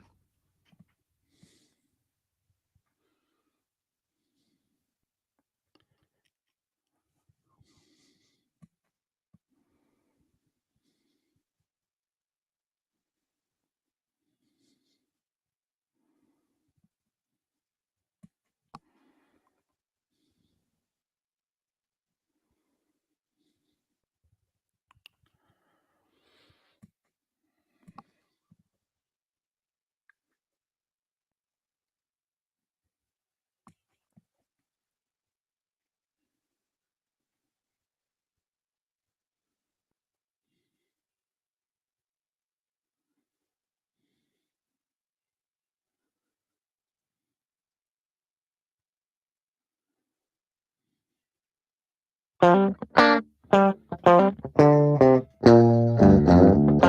listening to Miller and Moulton. And now, here's Mark Miller and David Moulton. 22 minutes till the top of the hour. Seth Everett to join us coming up at the top of the hour. Bud Elliott 1 hour from now. Mike Gambardella, Pro Football Network's kind enough to join us right now. You can follow Mike on X at Mike Gambardella, Gambardella. Mike, it's David and Mark. Good morning. How are you? Good morning, guys. How we doing? Well, we are doing fine. Just curious, we were talking about, 2.5% chance over the years if you start out 0-3. All right. Are you putting a fork in all three 0-3 teams, or do you still hold out hope for one of them? You know what? There is one that I'm still holding out hope for, and I think the people out in Ohio are going to be happy to hear it, that the Bengals are the one that I would still have a chance for. The other two, probably not. History tells us not to put stake in that, but I'm not ready to completely torch the Bengals quite yet. What is it? I mean, obviously the Joe Burrow factor is there, but their defense has struggled mightily. Why is it you still think the Bengals have a shot? There's a reason that Lou Anarumo was a leading candidate to be a head coach and was involved in a lot of searches this offseason.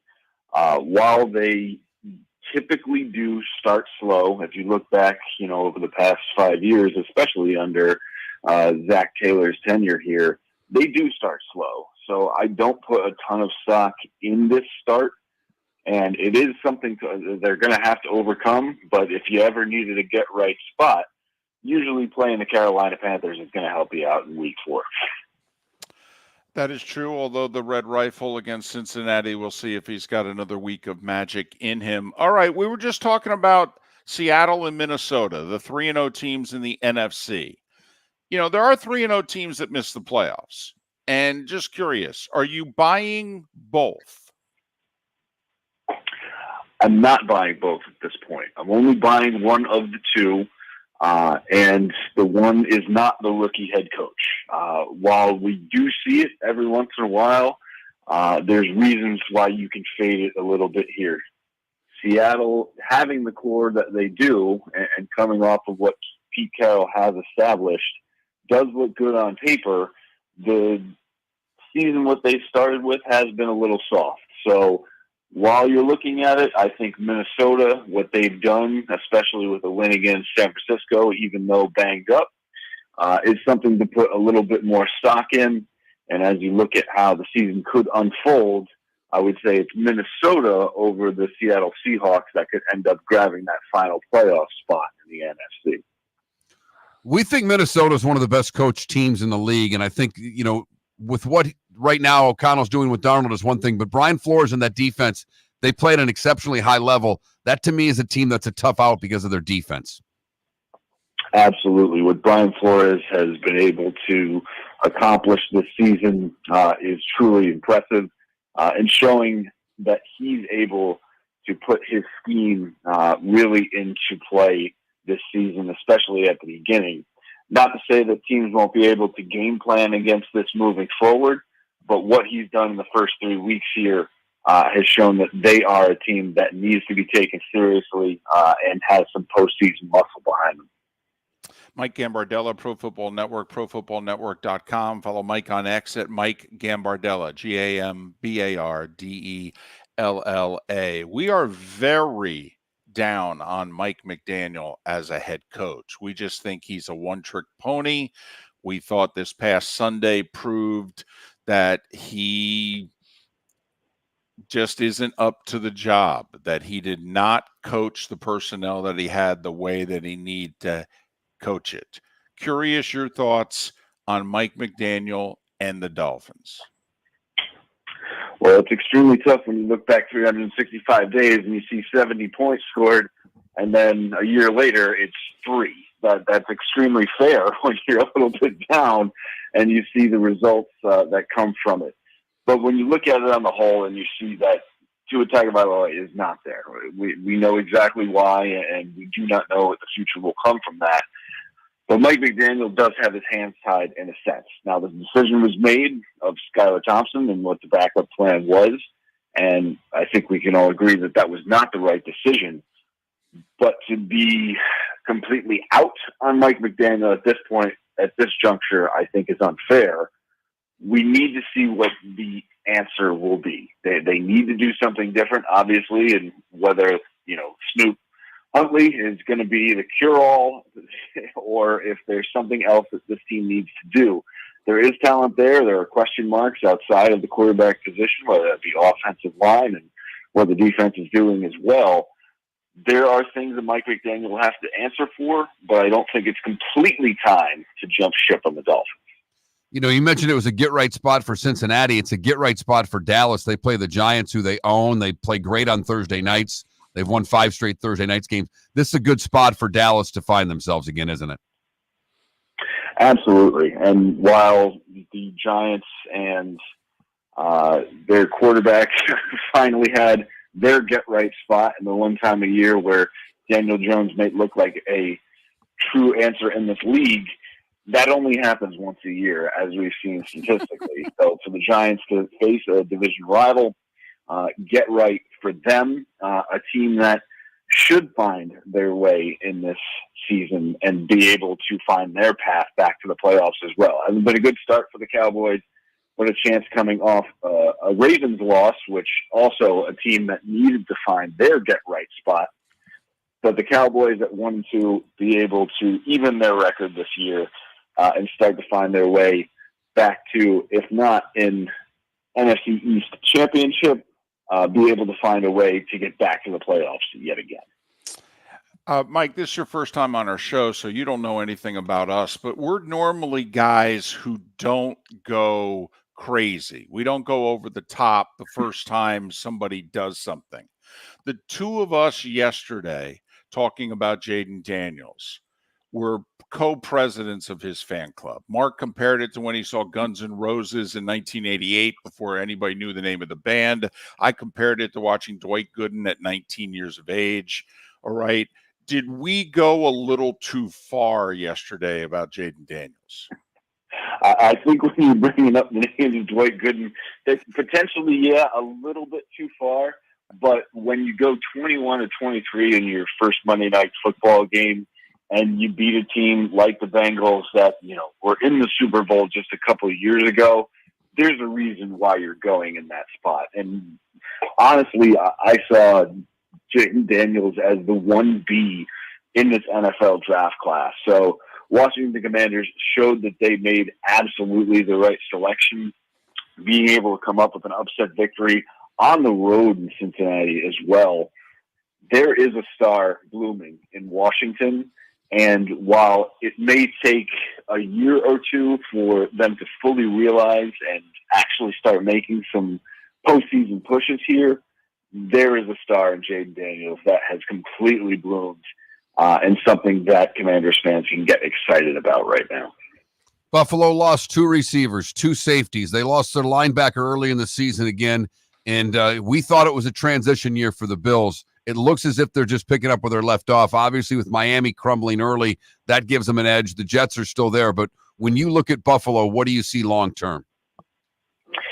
When you look at Buffalo, the first thing you have to lead with is you see Josh Allen. And you cannot deny that this is one of the true stars of this league. And whether it's questions about the back end of that defense, questions about who he's throwing to, he is not at the Patrick Mahomes level, but he is starting to ascend along that path. And it would not surprise me at all is said and done if the Bills aren't challenging the Chiefs yet again for the AFC Championship. There are some big, high-profile teams at 1 and 2. We mentioned Dallas already, Baltimore, the Niners. Any of the high-profile teams that are below 500 that you are now concerned about? There's several concerns out there. There's several surprises, people that you didn't think would have 2 losses on their docket already. And I think the San Francisco 49ers are exactly that team. No one expected, especially a team that was in the Super Bowl, that is so well coached in Kyle Shanahan, to have these question marks and these losses around them. But if you dig a little bit deeper and you look at all of the injuries that this team has suffered, whether it's Christian McCaffrey, who is now flying out to Germany just to get his Achilles tendonitis, get a second opinion and looked at, whether it's star wide receiver in Deebo Samuel, their tight end and George Kittle. That offense has been banged up. So to be able to come back from losses, especially against the Rams and a division opponent this past week, to be able to overcome these injuries, if you look at it at the end of the day, they're still +4 in differential. This is a team that can be able to bounce back. And the silver lining of this is when you take all of these weapons away and Brock Purdy, their quarterback, still looks like a game winner. While the results have not completely been there, the numbers definitely have. This is a team that should be easily able to turn it around as we get into the back half of the first half of the season. Trevor Lawrence looks a mess to me. I don't know if he's broken, but it certainly isn't going right. What does Jacksonville have to do to fix their quarterback? Broken's a tough word when it comes to a quarterback, is it not? And there was a time on that Monday Night Football game where we saw him do something that we haven't seen and is an indicator that certain quarterbacks do, is when you're suddenly hitting the circle button and spinning away from pressure that isn't even there. There is a lot going on in Jacksonville right now, and there are even rumors circulating that maybe even the owner is not happy. When you start 0-3, those things happen. And Trevor Lawrence has not been good to start the season. He's got new weapons with Brian Thomas, the rookie coming out of LSU. He's got an offensive line that's not giving him any favors, and a slow start. But if you look at it, there's some good defenses. And I know you might be down on the Miami Dolphins, but they have the ability to put some pressure on people. The Cleveland Browns have one of the best defenses in the league, and the Bills have really surprised people. Now, while, again, the results are not there, there is opportunity to turn things around. The unfortunate part is that the Houston Texans are still in their division, and it's going to be probably a long road for the Jacksonville Jaguars, but I think there's still time for Trevor Lawrence to figure it out and get right, especially only being 3 games into the season.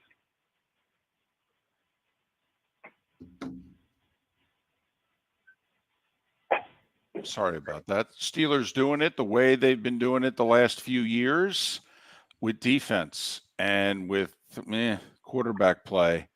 Will this continue, or will this schedule eventually catch up to them? I think it does continue, and I do think the schedule will catch up to them a tad, but with a 3-0 start with the Colts next week, with the Raiders, the Giants, the Commanders sprinkled in with a couple other opponents in there, you're looking at a Steelers team that has a chance to absolutely lock its spot up for the playoffs. And with Mike Tomlin and that defense, as long as you have some quarterback play that is not turning the ball over and is moving it forward, whether on the ground or through the air, and that's exactly what Justin Fields is doing, this is a team that is going to put its name in the playoffs in this season. A lot of 0-2 teams won last week. One of them was Denver beating Tampa. We follow Tampa pretty closely. Was that just a one-off for Tampa, or is there something more there with the Bucs laying an egg against a team that they should have beat? Unfortunately, I do think there is something there.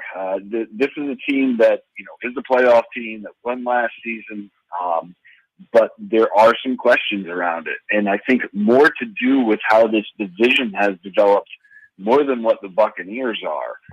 Looking at what the Atlanta Falcons have done in the offseason, looking how they went toe-to-toe with the Kansas City Chiefs, looking at the hot start for the New Orleans Saints, there are things that Tampa Bay has to worry about more than just saying, hey, we need to get our 9 to 10 wins and we're in the playoffs. This is a division that is improved. We've seen it. And this is a team and a head coach in Todd Bowles that needs to make sure everything is locked up. Injuries obviously a factor in the early going, and surprise losses do pop up. We even saw the Chiefs lose to the Raiders last year. So these things do happen. But again, it's not always easy, especially when this team has to now welcome in the Philadelphia Eagles in Week 4. Mike, thanks for making time for us. Appreciate your time and your insight. Hopefully we get to do this again. Appreciate it, guys. Have a great morning. Mike Gambardella, Pro Football Network, ProFootballNetwork.com. He's deputy editor of Pro Football Network. They ranked all the quarterbacks' performances. They do it every week.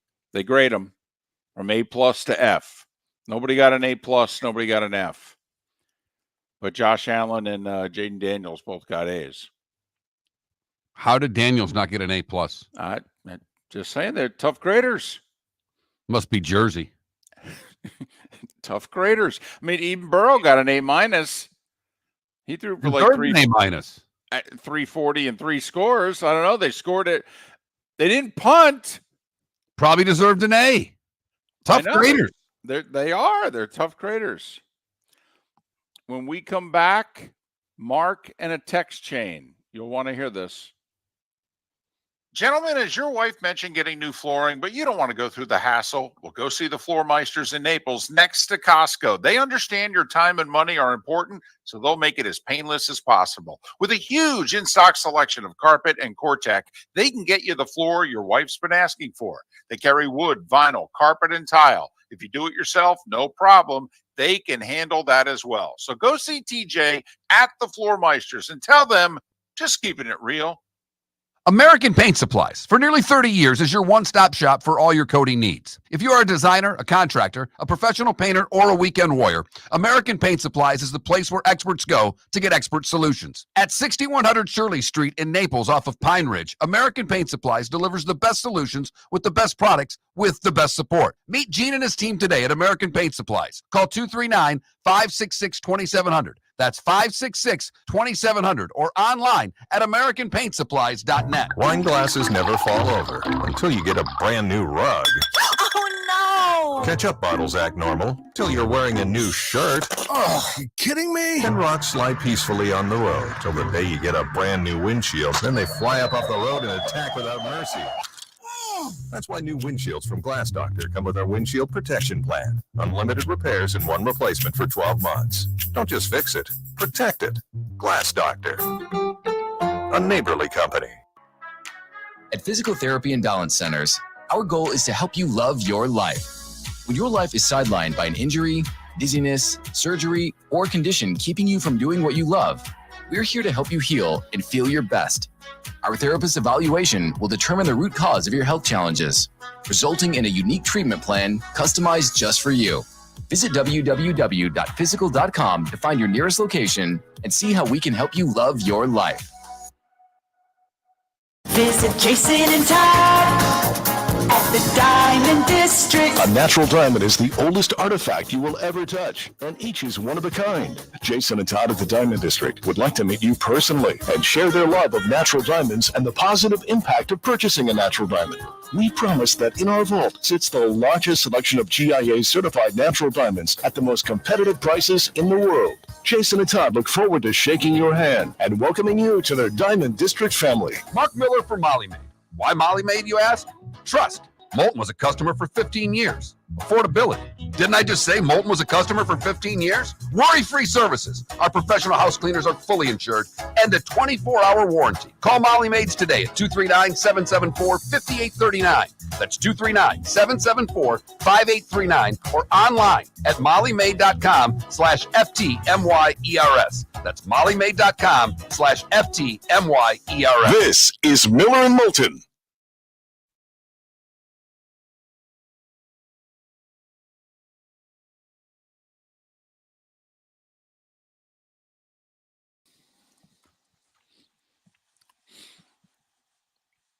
All right, before we talk with Seth, very quickly, these guys are tough graders. They gave Jalen Hurts and Patrick Mahomes both C- last week.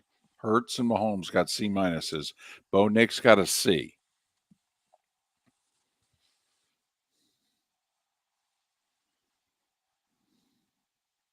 I'm an easier grader. Are you? You know, we'll get into that. We will. Yeah. We'll Also, if you want to talk about John Sterling, I was at the Yankee game last night.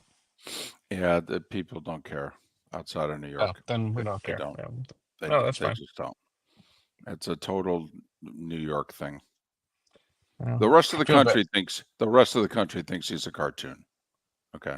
I'm just Yeah. No, I get that. I don't know. I'm gonna put one of the three guys that filled in for him on Sports with Friends in a couple of weeks. Well, supposedly it's down to Dave Sims, who I I know. think would be excellent, or Excellent. Ricky Ricardo, who I also want Dave think would be Sims. excellent.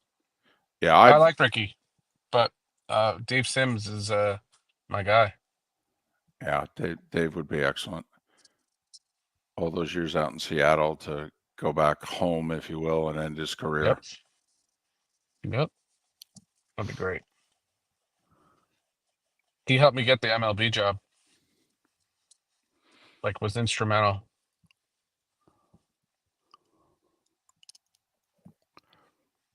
DC, John Sterling unretired. He's now going to do the final week of the season and the playoffs.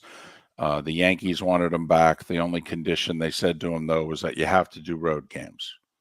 I know you're in your mid-80s and you don't want to travel, but if you're going to do it, and we'd love for you to do it, but you got to do all the games. And so he agreed. And my thing is, I feel for those guys who did the whole season. Yep, but they can't say anything bad because then the Yankees will never put him on the air again. Of course not. Well, they're not going to get the job anyway. But just, they want to get the next job. Yeah, or to fill it right. And maybe when Susan's done, some. Maybe.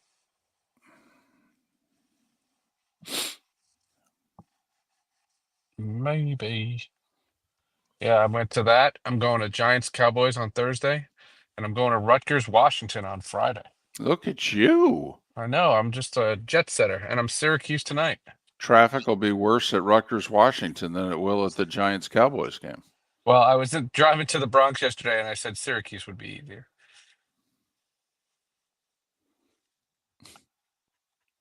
I just hate every part of it in my old age. By the way, don't mention Syracuse football around Mark. He had Syracuse laying the points last week, and you guys pulled the Syracuse. Jeez, yeah, just one defensive stop, please. What the world? Well, the quarterback kept giving the ball away. Yep, that was a rough one. In DC, I think Susan's in her mid-70s. I think she's like 74 or something like that. Yes.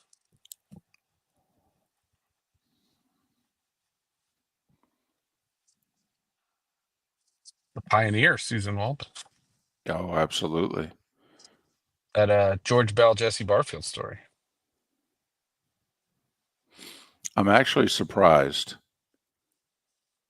And it would not surprise me if she got the Ford C. Frick Award one day. Maybe.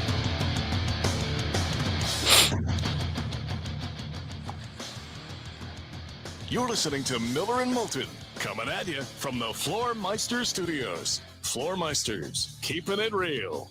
And now, here's Mark Miller and David Moulton.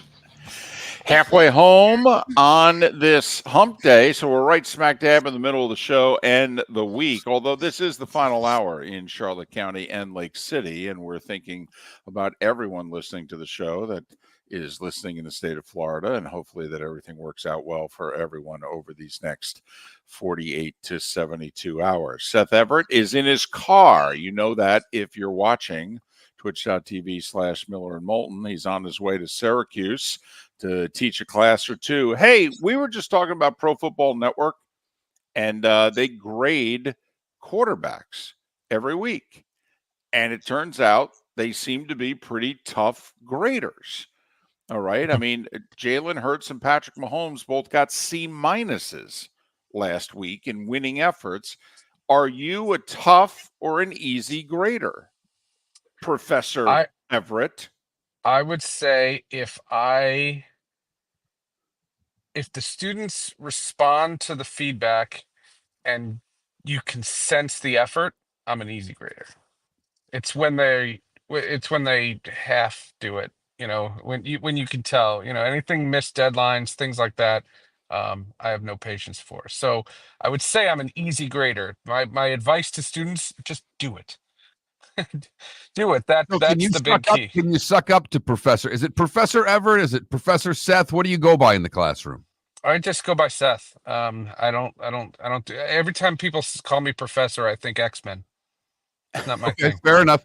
So if I were to suck up a little bit and communicate Yeah. with you constantly throughout, is that going Sure. to help my grade with you? Yeah, it could help. Yeah. Yeah. I can be bribed too.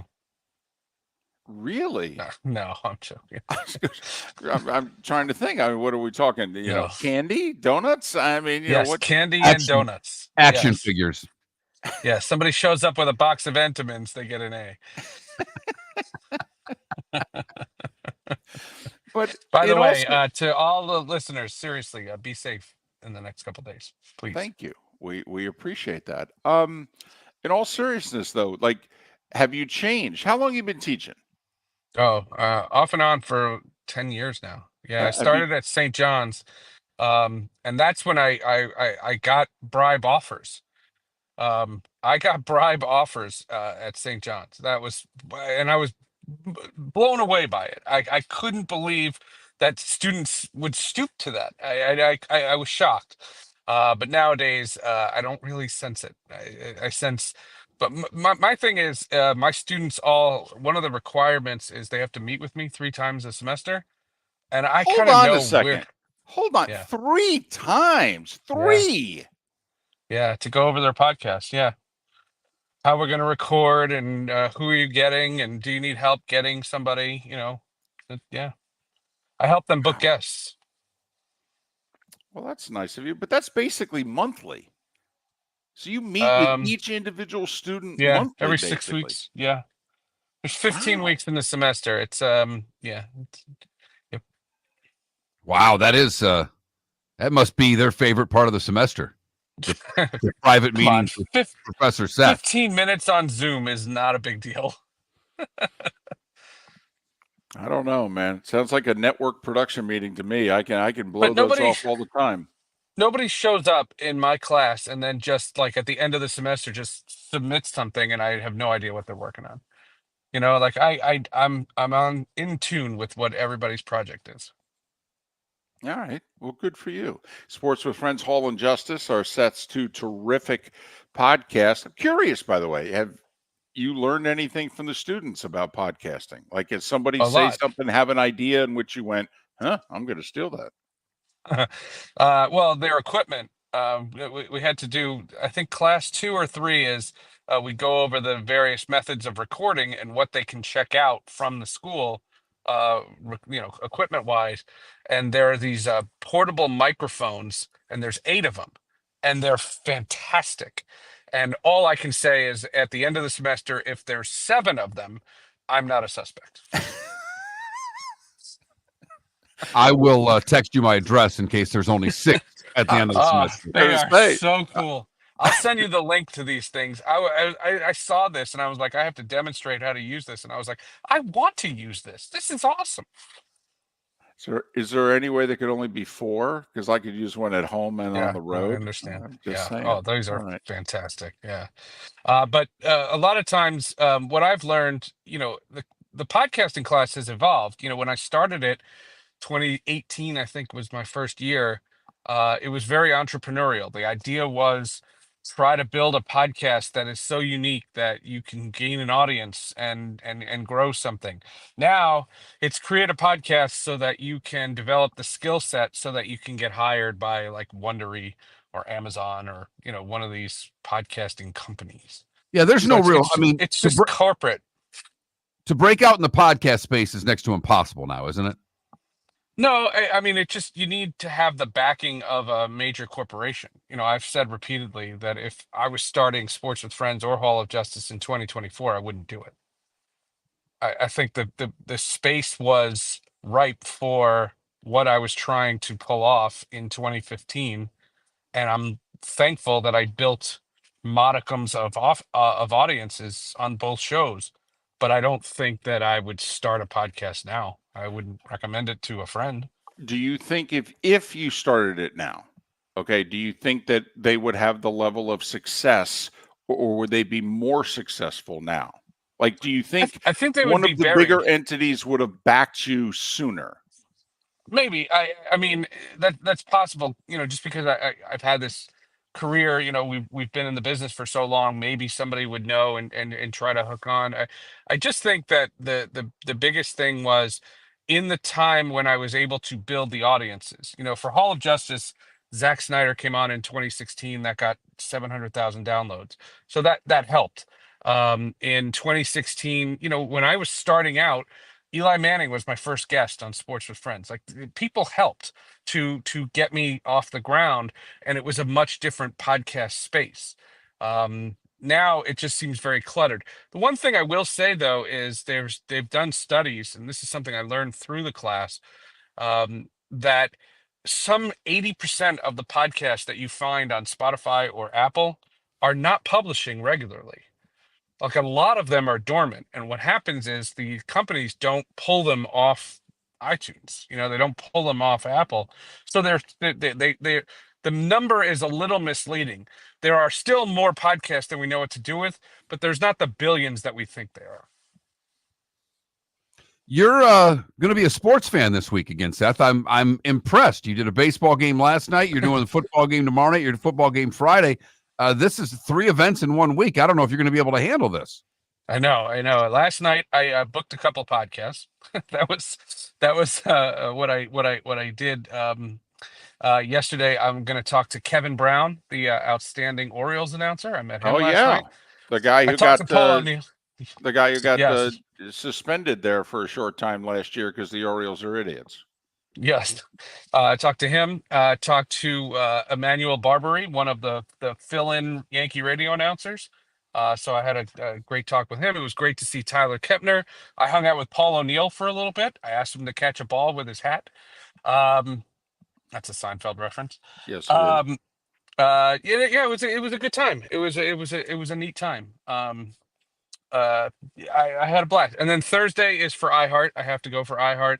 And then Friday, Washington is playing Rutgers, and one of my best friends is the pre and post game host for Washington, and he is not making the trip, so I am his on-site producer for the day. Just helping out a buddy.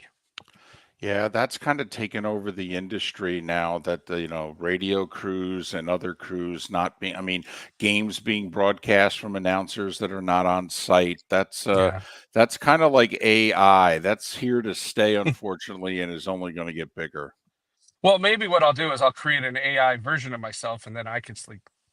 Good luck with that. I don't think AI's technology is good. I don't think they can come up with another Seth Everett. I really don't. No. Every time I use AI, it's wrong, so I don't trust AI. I've asked it things that I know the answer to. AI for a paper yet? I haven't, no. But in the podcasting class, there's no paper, so I haven't gotten into that.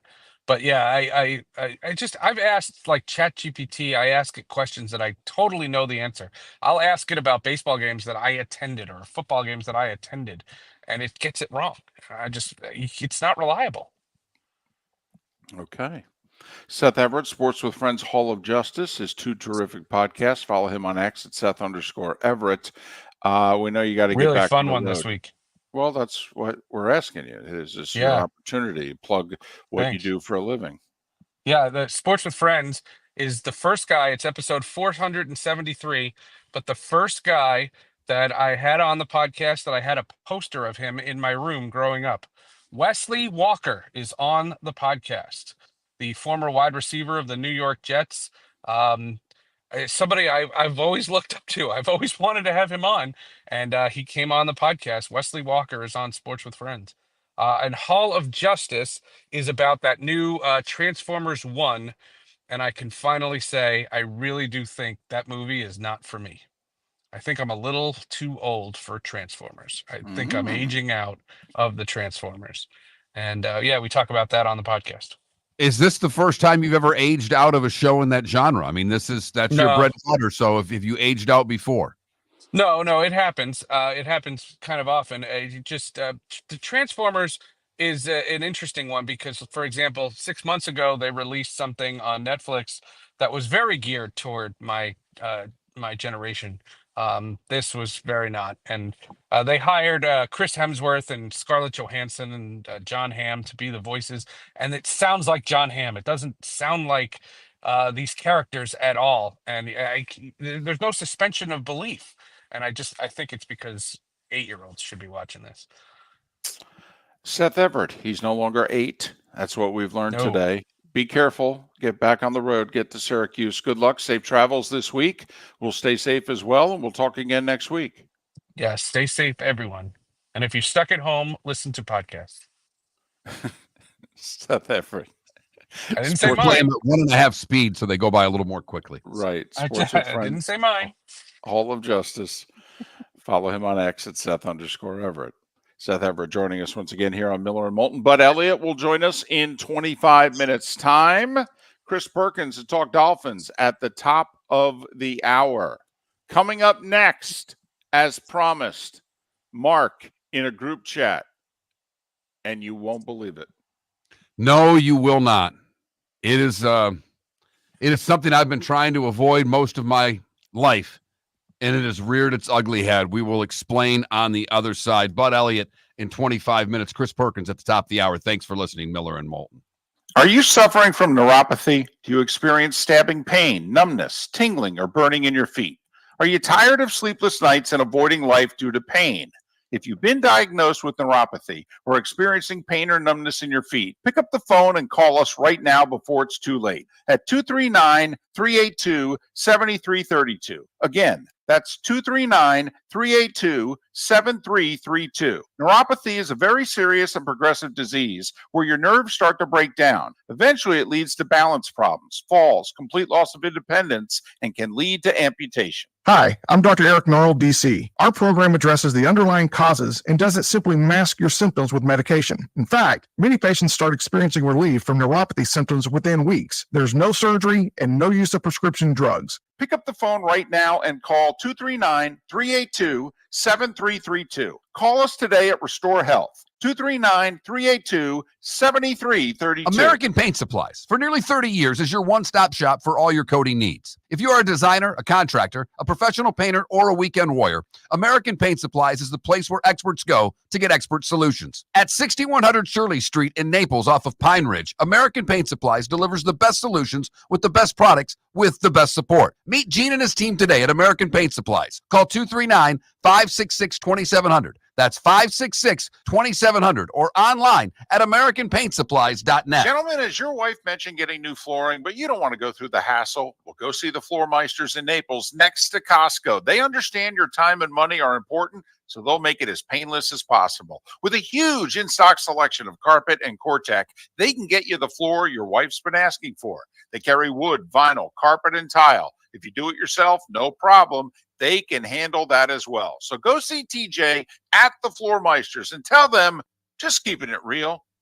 This is Miller and Moulton.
You're listening to Miller and Moulton.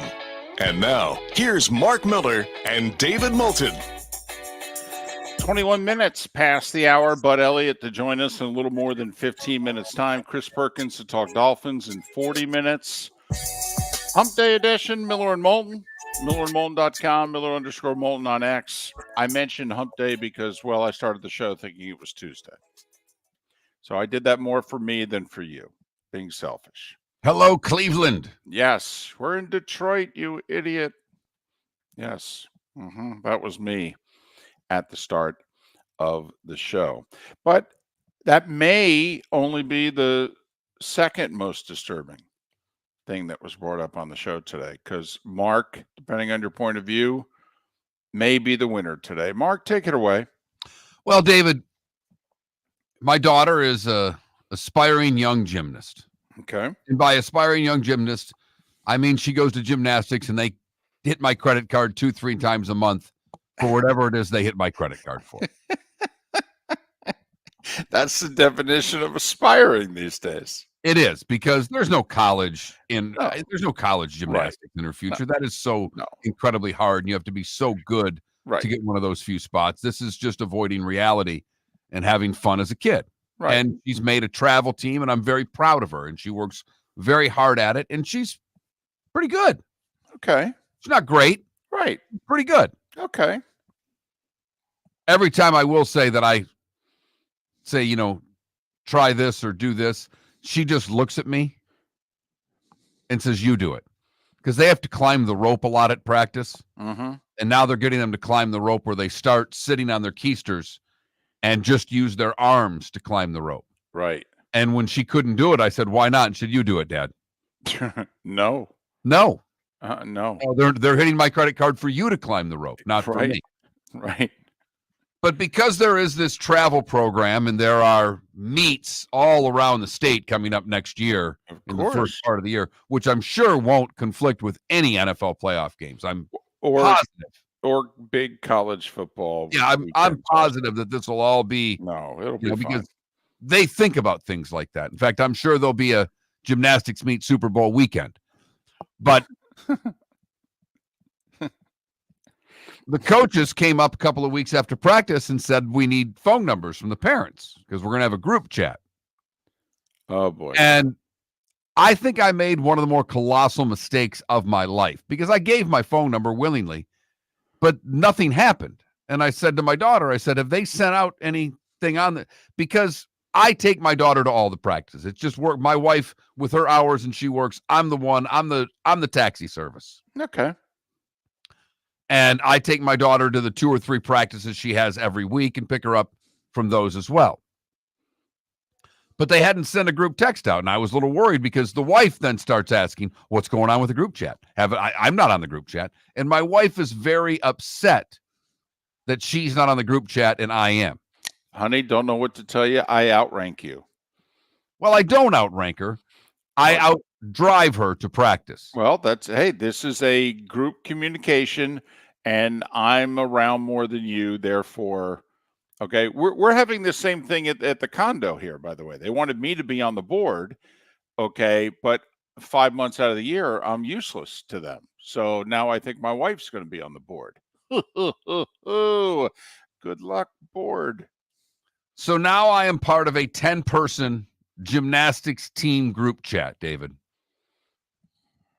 And oh boy, that means routines will be sent on this. Updates will be sent on this. I'm guessing travel arrangements of any sort that'll be necessary. Mm-hmm. But I'm the go-to person for travel gymnastics, David. In your family? Yep. The person who cares least about gymnastics. And it's not close. No, not at all. No. Although I will say, I think you're doing a service for the group because your wife loves gymnastics so much. Okay, and obviously she loves her daughter so much. That might be too much for the group to handle. Okay, I think you're running proper interference right here. You could be right. Because, there's a most enthusiastic parent to everything.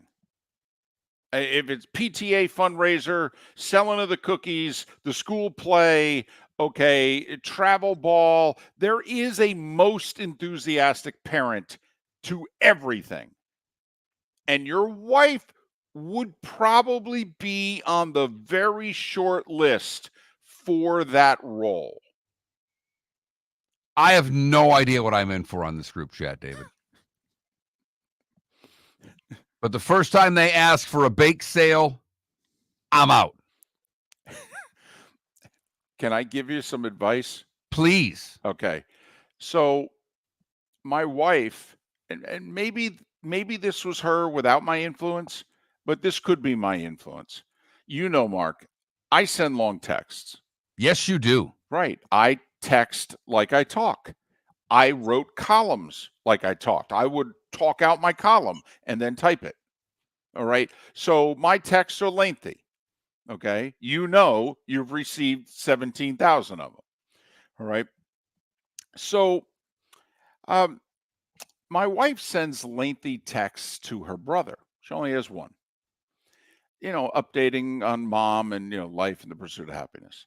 And I kid you not, his response 90% of the time is simply, thanks for the update. Thanks for listening. No heart, no the wink with the heart, no love you, sis. No, it's thanks for the update. So I recommend that needs to become what you're known as in the group chat. That they're all firing back and forth, and you wait until the end, okay? And if you want to add one other word, like guys, folks, okay, thanks for the update. Hey, guys, thanks for the update. Well, let me ask you, David, because you are, as you already mentioned, a lengthy texter, and I'm not. And when you send me long text, now that Miller and Moulton are their own company and we are the co-owners of the Miller and Moulton radio show, trying to make this little engine that could work. Right. You send me some really long text. My responses are usually pretty short. Does that bother you when you get a 3 or 4 word reply to a 3 or 4 paragraph text. No. And you know who conditioned me for it? First off, I realized that I'm borderline obnoxious with the length of my texts. Okay. Secondly, Carl Semesco, the women's basketball coach at FGCU, him and I used to text all the time. And I kid you not, I had 3 years worth of texts, and not one of them was longer than 4 words from him. Not one. Not one. And so then it became a joke. Is there anything I could send him to get 6? Could I get more than 6? So Carl Semesco, the women's basketball coach at FGCU, Mark, now everybody in my text world, if you come back with 1 word, a middle finger, what? No, he broke down all the barriers for all of you. Thank you, Coach. And I mean it. Thank you. 4 words would be a lot sometimes. I mean, the over-under was like 2.5, because he could end a text with "thank you." Okay. See ya. But seriously, 3 years worth of text from him, 4 words, none of them longer than 4 words. I realized one day I'm sending him 4 paragraphs. I'm getting back a word per paragraph. That's about my average with you too. And every once in a while, I've got to think you get shell-shocked when I come back with a paragraph at you. Because every once in a while, I come back with an actual response because you've struck a nerve or you say something that I find to be important. Actually, do you know what? When you text me first, okay, I get excited. It's kind of like, when you were in school, okay, and the one kid is cooler than you. All right. He's just in the cooler group than you, but you guys are friendly. All right. If he talks to you, okay, like when I text you, you could ignore it. That's like the less cool kid talking to the cool kid at high school. He doesn't want to be seen with you. Okay. I'm used to that. But like yesterday, you text me about the Tigers closing out the 2-1 win against the Rays. You text me first. Okay, I literally turned to someone on the plane and said, he likes me. He really, really likes me. The world-famous cigar bar started as a neighborhood place in downtown Fort Myers, and now it's a brand, a destination, with 4 locations. The original place, Henry Street, Fort Myers, Gulf Coast Town Center, on Southeast 47th Terrace off the Cape Coral Parkway, and the Lounge on West 1st Street in Fort Myers. A place to go, whether you just need a relaxing drink and a smoke after a tough day at work, or a place to go celebrate. From relaxation to celebration, the world-famous cigar bar. Visit Jason and Todd at the Diamond District. When you enter the Diamond District, you will quickly discover what makes Jason and Todd so unique to Southwest Florida. Within the walls of the Diamond District, you'll find many of America's top jewelry designers who have chosen the Diamond District as their authorized representative in Southwest Florida. Tacori, Fana, A. Jaffe, Veragio, Christopher Designs, Shy Creations, Henri Dossi, all names synonymous with excellence, and all proudly showcased at the Diamond District. Gentlemen, as your wife mentioned getting new flooring, but you don't want to go through the hassle, well, go see the Floor Meisters in Naples next to Costco. They understand your time and money are important, so they'll make it as painless as possible. With a huge in-stock selection of carpet and Cortec, they can get you the floor your wife's been asking for. They carry wood, vinyl, carpet, and tile. If you do it yourself, no problem. They can handle that as well. So go see TJ at the Floor Meisters and tell them, just keeping it real. Is snoring bothering your spouse? Would you like to sleep in the same bed again? Do you know that snoring can affect your sleep cycle and cause lower testosterone levels? At Sleep Treatment Direct, we have easy solutions. We have a simple laser procedure that can improve snoring in 10 minutes. If you would like to get back in the same bed or are looking for a natural way to treat low testosterone, give us a call at 239-444-1741. That's 239-444-1741. Or go to sleeptreatmentdirect.com. That's sleeptreatmentdirect.com. Sleep Treatment Direct. Sleep safe and sound. This is Miller and Moulton.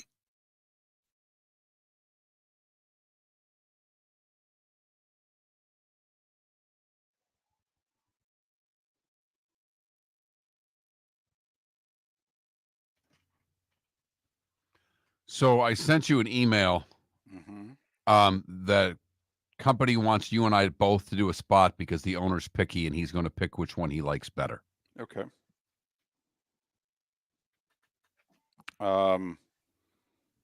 There's no phone number though. You're going to have to use the other email I sent you. Oh, crap. You want me to send it to you again? Probably, because my guess is I deleted it. No problem.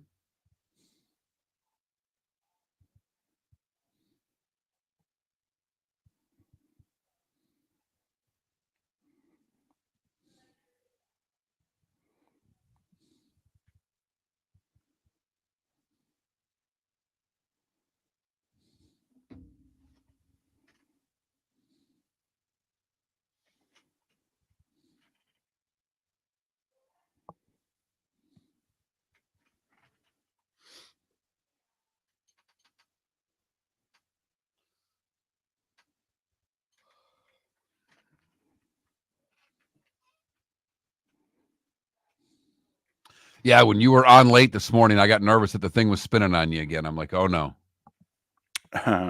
My bad. Hey, where's Bud, by the way? No.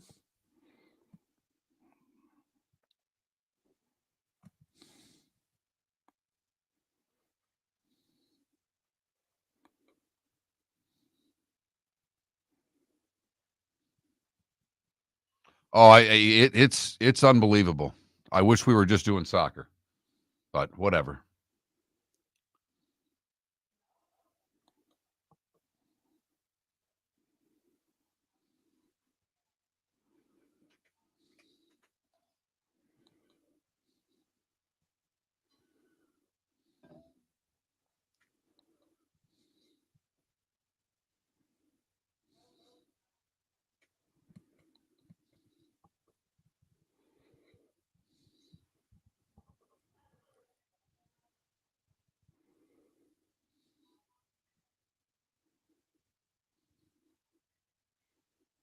Oh, look at that. Just when I start getting nervous, he pops up on the screen. You know I'm good for it.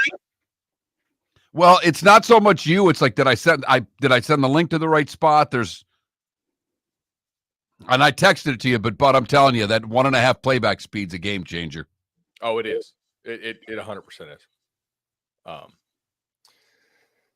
Bro, so my have you guys ever had to drill into a toenail to like to relieve the pressure? No.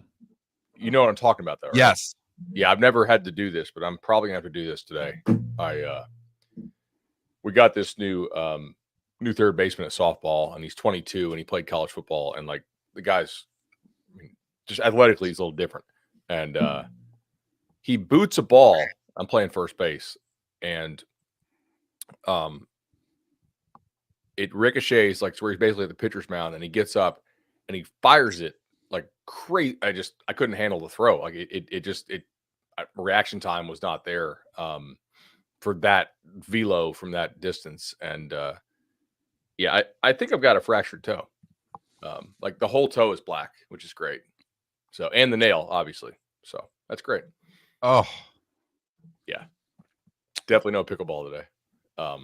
Oh, please! I got a question. But hey, it did get the game-winning hit. Stayed in the game that away. Yeah. Do you know, since you mentioned you do pickleball, I got a question from a listener wants to know your pickleball rating and your paddle of choice. Okay, pickleball rating. I am unrated because that was literally the first time I had ever played pickleball. Gotcha. So I didn't even know we did pickleball ratings, but that is. But they'll be on 24/7 by August. Right. My paddle of choice is whatever came from. I had a DoorDash Dick's Sporting Goods coupon. Nice. So like I just got the pickleball set off that. Okay. And fair enough. I don't know. I am like I grew up playing some racquetball with my dad, so I think that helps. Like the wrist ability and coordination and stuff like that. Yeah. You're listening to Miller and Moulton. And now, here's Mark Miller and David Moulton. 22 minutes till the top of the hour. Chris Perkins of the Sun Sentinel, who covers the Dolphins, will join us at that time. But Bud Elliott joins us at this day and time every week. He of 24/7 Sports, the CBS Sports HQ family. What am I missing? Cover 3 podcast, Nolecast. Follow him on X at Bud Elliott 3, 2 L's, 2 T's, the number 3. How you doing?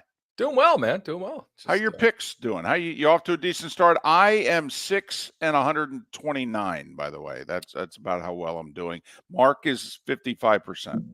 I got cleaned this weekend, unfortunately, on cover 3. So the chat is saying fade me. I'm like, all right, do so at your own risk. But every year's a new year. No, it was like a frustrating weekend for sure on some of the stuff. But ultimately, like I do think if you're beating the market close, like if what you bet on a Thursday is no longer available at that price come kickoff, you're probably going to be decent. Like, I mean, millions of dollars to bet on each of these games. Markets, if we go back to Econ 101, like they tend towards efficiency. That's really the goal, is like, where's this moving? I want to get ahead of that move. But no, it was like 3 and 7 on Saturday. So not good at all. I think I'm still 57% over the last 4 years. So like, I'll take, but it sucked. All right. Does it suck as badly as it did for UNLV that found out their quarterback has quit because he didn't get paid? Yeah, so this is an interesting one.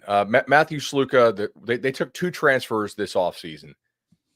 People are jumping to a lot of conclusions here. Like we see a lot of the UNLV adjacent media saying that like he demanded more money. I'm skeptical on this, right? To me, could that have happened? Sure. Could it also be that UNLV made promises to him, either guaranteed promises or maybe like, hey, since we took 2 transfers, whoever wins the job will get like everybody gets X, and if you win the job, you get Y. Like that's also possible. It's also possible that you get an agent who gets in the kid's ears like, hey man, you're 4-0. Like if this is your last year to earn in college football, I can get you a lot more, even though I think that is sort of dependent on what he's making now, right? Like a lot more than what. I texted around this morning, and like several P5 guys who run personnel were like, this kid really can't throw. So his market is pretty limited, like maybe Northwestern or something like that. I'm not saying they're tampering, but like the type of offense this guy would actually be able to play in at the P5 level, which is what you would need to get to make some real money, would be interesting. But this does happen. Like you do see kids get hooked up with dumb agents who would not be agents in other spaces. And I'm not saying his agent's dumb. I'm not saying this happens here specifically, but like I know of a case where a kid got offered 100. He asked for 250 and then acted like an idiot. And the team told the kid, get the heck out. And now he's making like 7,000. So this, like the decision-making here, it's not a perfectly efficient market. So I think we need more details on this. It kind of sucks for UNLV, but I don't hate the backup. Hajimalik Williams was, man, when they took him and Sluka, I was like, okay, like they're both nice fits for this offense. And it was a real quarterback competition. So I don't know, maybe UNLV is not sweating it. Well, it's interesting to us, though, as to how often this is happening. Because he in his release, and I know we got a lot of other ground to cover, he made it sound as if, listen, you promised me X. You haven't delivered. And I have to make a decision now because this is my last year of eligibility. I play one more game, I'm screwed. And if you're not going to pay me, that means I'm never going to get what you promised me. Well, I can go somewhere else next year and at least get what you promised me. Right, exactly. Now, what amount is that? Like, this is not a player who can play in the NFL. No. And like you said, he can't throw. He completes less than 50% of his passes. He's a running quarterback, and he's at the group of 5 level also. So he is who he is. Yeah, I would say that for the most part, the good group of 5 quarterbacks are making like 50. When I texted around, someone was like, hey, like what do you guys pay your, like I texted some G5 guys who, in my opinion, have like good group of 5 quarterbacks. Like, what do you guys pay your quarterback? And they said 50. I said, all right, cool. And a couple said maybe Boise pays more for their top kids because Boise has some real NIL at the G5 level. Okay, so that makes some sense. But like, I don't know that their kid actually is worth more than 50. Like, does he have a deal to go elsewhere? I don't know. I kind of tend to think that maybe he was promised something. He signed with an agent back in January, so it's not a new, like, based on his Twitter account, right? He had retweeted something that announced he was partnering with this agency. So unless he's switched agents, I don't think this is some new agent swooping in to give him some kind of new deal. All right. But I know I shouldn't, but I get bothered by the rankings when I see teams that have played well and some teams move, other teams don't move. Should we worry about the rankings? Is it anything that matters? Does this shake itself out? Or because the committee is always so close to what the rankings are, should we hold the people doing the rankings more accountable? So it's interesting. I just think it's hard to do rankings this early because everybody has different criteria for the rankings. Some people are more of a resume. Some people are more of an eye test. Some people are just sort of blindly doing some sort of rough ordinal rank based on how many losses you have, which is generally like how the poll goes. But the poll is just such a kind of a mushing together, right, of all those different processes. I'm interested to see what these rankings are. But again, I'm of the opinion that the rankings by the committee are done for TV ratings. Personally, it's a TV show that they're not consistent week to week. That they would seem to establish precedent in like week 8, but then come week 9 they don't follow it. So, there are certainly some things that are flawed. Like, why is Oklahoma State ranked right now? Like, you lost at home to Utah's backup in pretty convincing fashion. You almost lost to what is, I don't think, a very good Arkansas team, and you have like one decent win, Tulsa. So there's definitely some questionable stuff. They did drop Missouri though. I will say some for looking poor almost every week of this season. So But if you're a blue blood, you stay. If you're not a blue blood, you'll drop. Yeah, that seems to be the case.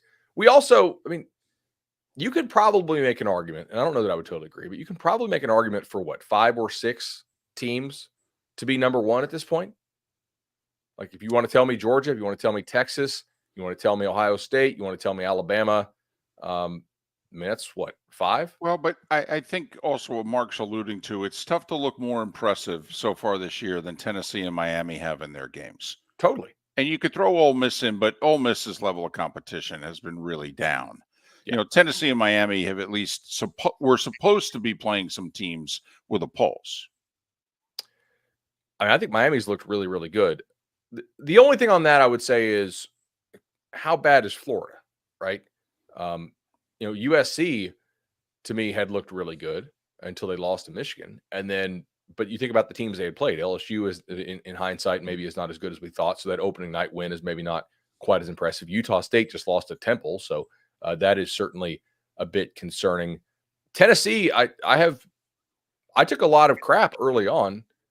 Sorry for saying that. I took a lot of feedback early on for having Tennessee in my projected playoff, and I've got a pretty good number of tickets on Tennessee to go 11-1 specifically. That's some very nice odds in the preseason. I think that's a good football team. I think they have enough depth on the defensive line to be able to stay good on defense and run that system. And I think that system will produce enough explosive plays for them to be seriously in every single ball game they play, with the one exception being I would definitely be worried about the game at Georgia, right? But they look really good. And the thing is, Nico has been a clear upgrade. Nico Iamaleava, the quarterback they have, a clear upgrade over what they had in Joe Milton. But there's still another step he could take as he gets more comfortable in playing college football and in the system. And if he does take that step, then Tennessee is a team that could win the whole thing.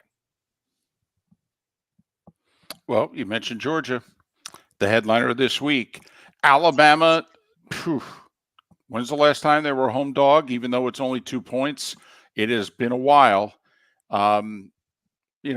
Obviously toss-up game, 2 top 5 teams. They don't normally play every year, at least not before Atlanta. Your thoughts? I think this is a little higher scoring if the weather holds off. So Georgia and Alabama both have really, really good athleticism at linebacker. You guys will notice this on Saturday. Their linebacker play looks different than almost anybody else in the country, especially Georgia. Georgia thought highly of its linebackers when they let Murphy go to Kentucky because they didn't want to match the offer. And all right, cool. Our backups are probably better, right? They have some really special stuff there. But I do think both teams' defensive backs are maybe not quite what they've been in recent years. And both teams do have some juice at receiver. I think you're going to need to attack down the field because I'm not sure how much the underneath stuff is going to work against these defenses, especially against Alabama. To me, Bama's front's pretty good. Bama's linebackers are good. Bama's DBs have not impressed me so far. USF had guys open against them, couldn't hit them. Western Kentucky had guys open against them, and the quarterback just apparently didn't see it, and now he's gotten benched. Wisconsin, well, their quarterback got hurt in the first quarter. So Bama's secondary is rather untested as far as any sort of competent quarterback being able to hit them. I think this is probably a bit higher scoring game. Over under mark, for what it's worth, is 48.5. And since it's almost a pick 'em, Vegas is basically saying both teams will be right around 24. Yeah. I think the winner scores 30. Okay. Well, and that would be either quarterback would springboard them well up on their way from the Heisman talk. You know, Cam Ward's right now, I think, the leader in the clubhouse, just waiting for Beck or Milroe or somebody else to enter this race with Ewers being out. So from the Heisman standpoint, this is a Heisman game, isn't it? I think so. Yeah. I don't know if it's like totally a Heisman elimination game, but the way you put that, like the springboard game, is really, to me, pretty accurate. Milroe, with the way they use his legs, like they've been very willing to use his legs in some of these games where they should coast easily. And if you look, and we talked about this all offseason on Cover 3, Kalen DeBoer in the last decade has had his quarterback rush for 1,000 or be the leading rusher on his team 3 times. So it's not all this Michael Penix drop back passing type stuff. Like Penix had both knees hurt and couldn't move anymore. That's really not what DeBoer has been. Like he's been a guy, it's not all like, hey, NFL development, let's have our quarterback go first round type stuff. He's like, I'm trying to win ball games and trying to score points by whatever fits my talent. Okay. And I would expect them to run Milroe a lot in this ball game. All right. We got about 3 minutes left. Want to at least cover these 2 games. Ranked opponents, Illinois, Penn State, both in the top 20. Yet Penn State a 19-point home favorite. It's going to be a whiteout at night. Bielema made fun of it yesterday in his presser. Illinois' offense, I think, is much better than people realize. We liked Illinois going to Nebraska last week, and that was fun. But I think Penn State's offense is really good too. I think this game is probably higher scoring as well. Like, is Penn State's defense as good as it was last year? I don't think so. But how big is the drop off? That'll probably determine this game and if Penn State can cover. On the Louisville Notre Dame front, I mean, that's a really interesting game. This Notre Dame offense has not looked good at all. I think Tyler Shuck is probably the only quarterback in the ACC who's got an argument over Cam Ward. And I don't want to make that argument, but I'm saying, like, if for some reason Cam Ward does not end up being the best quarterback in the league, I think Tyler Shuck would be the guy who would be. So I think they have a quarterback advantage in this game. Like, to me, Shuck is a major upgrade over Plummer, who was Louisville's quarterback last year. Can Notre Dame find a way to score 28? Like, will they need to, or does 24 get it done? Because it's Jeff Brom. I think he's going to find a way to scheme some stuff. Can their D-line create havoc with how banged up the O-line is for Notre Dame? I think so. Yeah, I mean, like, what good D-line has Notre Dame faced since they've had all these injuries accumulate? Purdue appears to be the worst Power 5 team in the country so far. I mean, like, they took money again against Oregon State, and Oregon State just blasted. I mean, that line went from 5-1, and it was never close and not competitive on the field. And then they played Miami, Ohio, and that was like, Miami, Ohio is a pain in the ass to play, but they're not exactly going to physically whip you. So this is the first real test, and Louisville does have a pretty nice D-line. Colorado at UCF. Big Noon's going to be there. The game's at 3:30. Your thoughts? I think UCF, if they have the opportunity to, will put the pedal down. I mean, you got to remember, like, they do in the transfer portal, they go head to head with Colorado a pretty good bit. So from an image standpoint and recruiting, if UCF does have the chance to drop the hammer, I think the hammer will be dropped. They're a 14.5-point favorite. Yeah. This opened at 10 or 11, and I was like, oh, well, that's not going to last. Everybody's going to bet UCF here. You know, like Colorado last week, if you look at it, they had a Hail Mary, and their other like score was a play in which Baylor thought the guy was down, and he got up and ran 70 yards. Like, Baylor dominated them on a play-to-play basis and lost the game, which, you know, maybe that's why Dave Aranda is going to get fired. But, or if he does get fired, that's probably why. UCF has looked pretty good. The key here is, like, how good of a passer is KJ Jefferson? Not very good. Right. But can he hit a couple wide open guys if Gus can scheme him? Because I do think UCF's run game is legit. But Elliott, Follow him on X, Bud Elliott 3, 2 L's, 2 T's, the number 3, 24/7, CBS Sports HQ, Cover 3, no cast. All right, get back to work. Enjoy Thanks. it, guys. Take care. Thanks, Bud. Bud Elliott talking all things college football, including the UNLV quarterback waking up this morning and deciding to transfer because, well, UNLV's not paying him what they said they were going to pay him. Chris Perkins is next.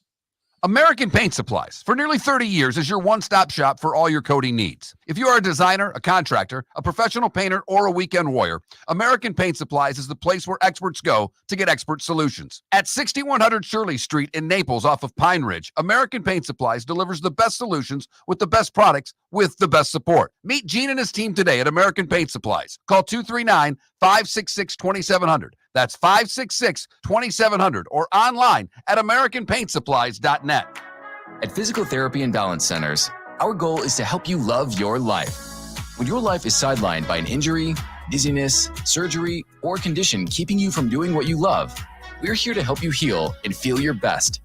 Our therapist evaluation will determine the root cause of your health challenges, resulting in a unique treatment plan customized just for you. Visit www.physical.com to find your nearest location and see how we can help you love your life. Wine glasses never fall over until you get a brand new rug. Oh no! Ketchup bottles act normal till you're wearing a new shirt. Oh, you kidding me? And rocks slide peacefully on the road till the day you get a brand new windshield. Then they fly up off the road and attack without mercy. That's why new windshields from Glass Doctor come with our windshield protection plan. Unlimited repairs and one replacement for 12 months. Don't just fix it, protect it. Glass Doctor. A neighborly company. The Cape Coral Police Department is growing. They are currently looking for police officers and are offering a $10,000 signing bonus to newly hired officers. If you desire a career in law enforcement, or if you are already in law enforcement and thinking about making a move to a better agency, think Cape Coral Police Department. If you're looking for a police department that is committed to excellence, that invests in the highest level of training, state-of-the-art equipment, and some of the highest compensation in all of Southwest Florida, then the Cape Coral Police Department is for you. Visit capecops.com. That's capecops.com. Mark Miller for Molly Maid. Why Molly Maid, you ask? Trust. Moulton was a customer for 15 years. Affordability.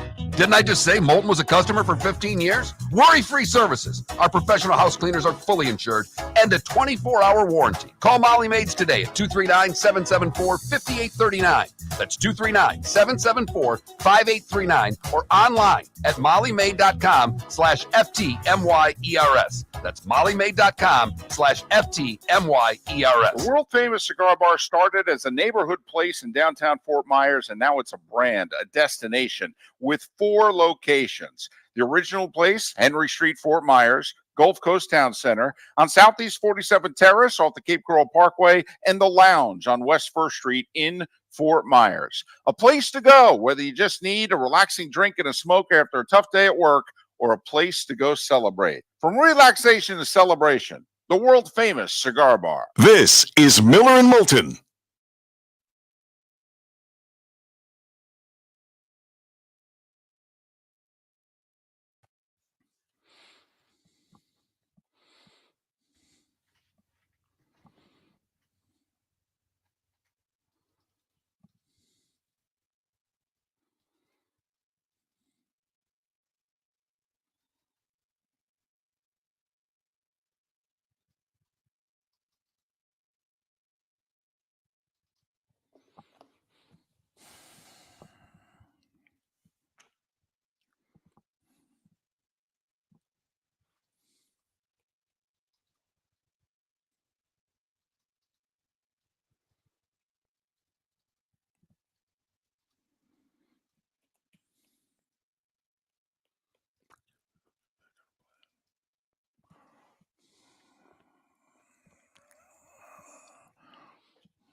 Well, I think he's got a pitch this week.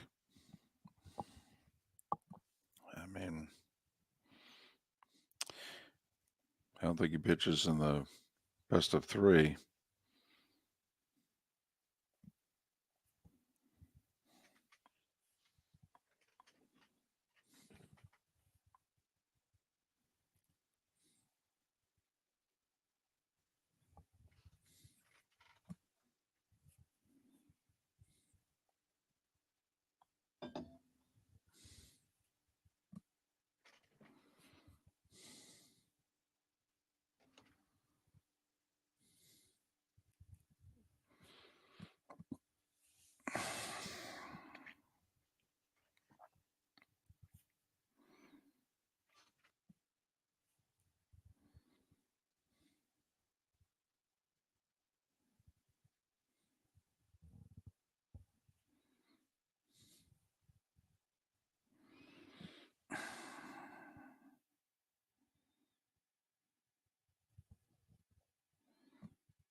Yeah, maybe Irish football. I mean, if he gets a start this week, I think he'll have to show him something. I know he's Verlander and this, that, and the other thing, but he's clearly not right.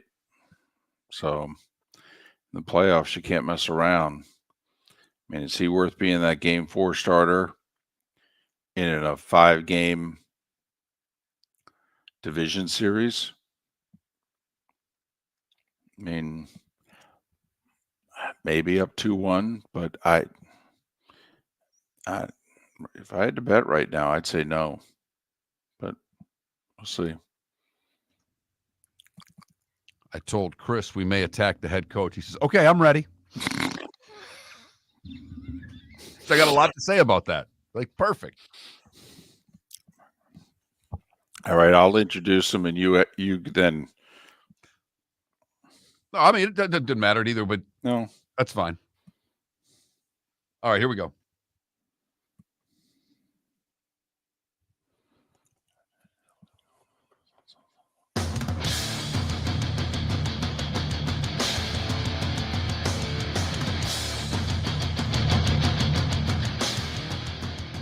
You're listening to Miller and Moulton, coming at you from the Floor Meister Studios. Floor Meisters, keeping it real. And now, here's Mark Miller and David Moulton. And it's the Diamond District bonus hour, just like that. Miller and Moulton, millerandmoulton.com, Miller_Moulton on X. We've just had Mike Gambardella, Seth Everett, Bud Elliott all join us on the American Paint Supplies hotline, your one-stop shop for all your coating needs. And now Chris Perkins will as well. The fine Dolphins columnist for the Sun Sentinel, sun-sentinel.com. Follow him on X at Chris Perk, P-E-R-K. Chris, David, and Mark, please tell me you're doing better than the Dolphins. Well, I am. I am. I had a great trip to Seattle. Their trip wasn't so good, but I'm good. I got a lot of pent-up rage and aggression, but I've been getting it out slowly with columns and talk shows. All right. Well, we had some problems with how McDaniel coached that game in Seattle. Let's go back before we go forward. Bringing in a backup quarterback, playing in a stadium that's one of the loudest in the league, and he really changed nothing for the offense. He didn't simplify things. He didn't try to run the football. He was still trying to run timing routes. Does McDaniel deserve some, a lot, or all of the blame for how the Dolphins played on Sunday? He deserves a lot of the blame. And here's where I'm at with this thing. So since December of 2022, I've been saying that this offense is based on two things, Tyreek Hill and the threat of Tyreek Hill. I was met with a lot of contempt and aggression on social media. Screw you, Perk. You're wrong, Perk. You're anti-Dolphins, Perk. All last season, you guys know the numbers that I keep pounding. You were 8-0 when Tyreek had 100 or more yards, 2-7 when Tyreek had fewer than 100 yards. So you fast forward to this year. You're 1-0 when Tyreek has over 100 yards. You're 0-2 when Tyreek has fewer than 100 yards. Teams have figured out that you're a one-trick pony offense. If they shut down Tyreek, this offense can't score. And Mike McDaniel did not prepare for this offensively He didn't prepare for it with the quarterback. He hasn't prepared for it with the running game. He hasn't prepared for it with the tight end. There's nothing else this offense can do if it's not making the big play to Tyreek. So this gets back to game coaching, to strategy and philosophy, and to team construction. And Mike McDaniel's hand is in all of these. I don't think that Mike McDaniel is a bad coach. I just think that he's a young coach and he's got a one-track mind, and that's what's haunting this team right now. Well, the other thing, Chris, let's be honest. Outside of the one play against the Jags, I think Tyreek's been invisible. Yeah, well, teams have shut him down. Look, I'm a big Tyreek believer. Like, Tyreek is the best player on this team, and that's with all due respect to Jalen Ramsey and Tua and Calais Campbell. And Tyreek is almost a first ballot Hall of Famer. But if you can't get him the ball, what do you do? And you should have a game plan. You should have a plan B. You should have a plan C, because teams have figured you out. And so, look, Tyreek has got his faults, especially off the field. But on the field, he had like 11 drops last year. You guys remember he lost that fumble against Kansas City that they took back for a touchdown in a 21-14 game. He dropped a potential touchdown pass at Philly. Having said all that, this isn't Tyreek's fault. This is on Mike McDaniel for not having a plan for when teams decide we're shutting down Tyreek. This offense has nowhere else to go. Why don't they ever run him? I know he didn't run a ton in Kansas City, but three times a game he was getting end arounds or the threat of end arounds. The Dolphins don't seem to want to. I think he's rushed the ball once this year. If you've got a backup quarterback, why not try to get him the ball in some different ways? I think we're probably going to see that starting this week because they can't go to him downfield. You know, teams are playing that cover two with the two deep safeties, and it's just like we're not going to give Tyreek or Jalen Waddle that deep pass. If you want to hit him on a little slant, like he did on the 80-yard touchdown against Jacksonville, that's fine. Maybe Jalen Waddle gets a deep ball like he did against Jacksonville, but for the most part, yeah, they're going to play those two deep safeties, and they're going to double cover Tyreek and Jalen Waddle. So, yeah, you do have to try to get him the ball on some jet sweeps and some quick stuff. But, you know, really, I think Mike McDaniel is so impatient, you know, and this is where he is as a young play caller, that I think when he goes to the run or he throws to the slot or he throws to the tight end, I think he gets frustrated and he thinks, you know, I'm getting 3 yards and 2 yards. If I just go to Tyreek and Jalen, that's 50. That's a potential touchdown. And I think he gets impatient. You all have seen him go away from the run when they seem to be getting good yards. Heck, I think the inside runs have worked as well as the outside runs this year, maybe even better, but McDaniel won't stick with that. He always tries to go back to this big pass, and he's got to have more patience. And somebody in that building has got to talk to him, whether it's the offensive coordinator or the general manager, Chris Greer. Somebody has got to talk to him and say, Mike, you got to kind of change your ways and diversify this offense because we can't continue being a one-trick pony like this. Well, and now we get to the backup quarterback situation, which is a three-headed monster.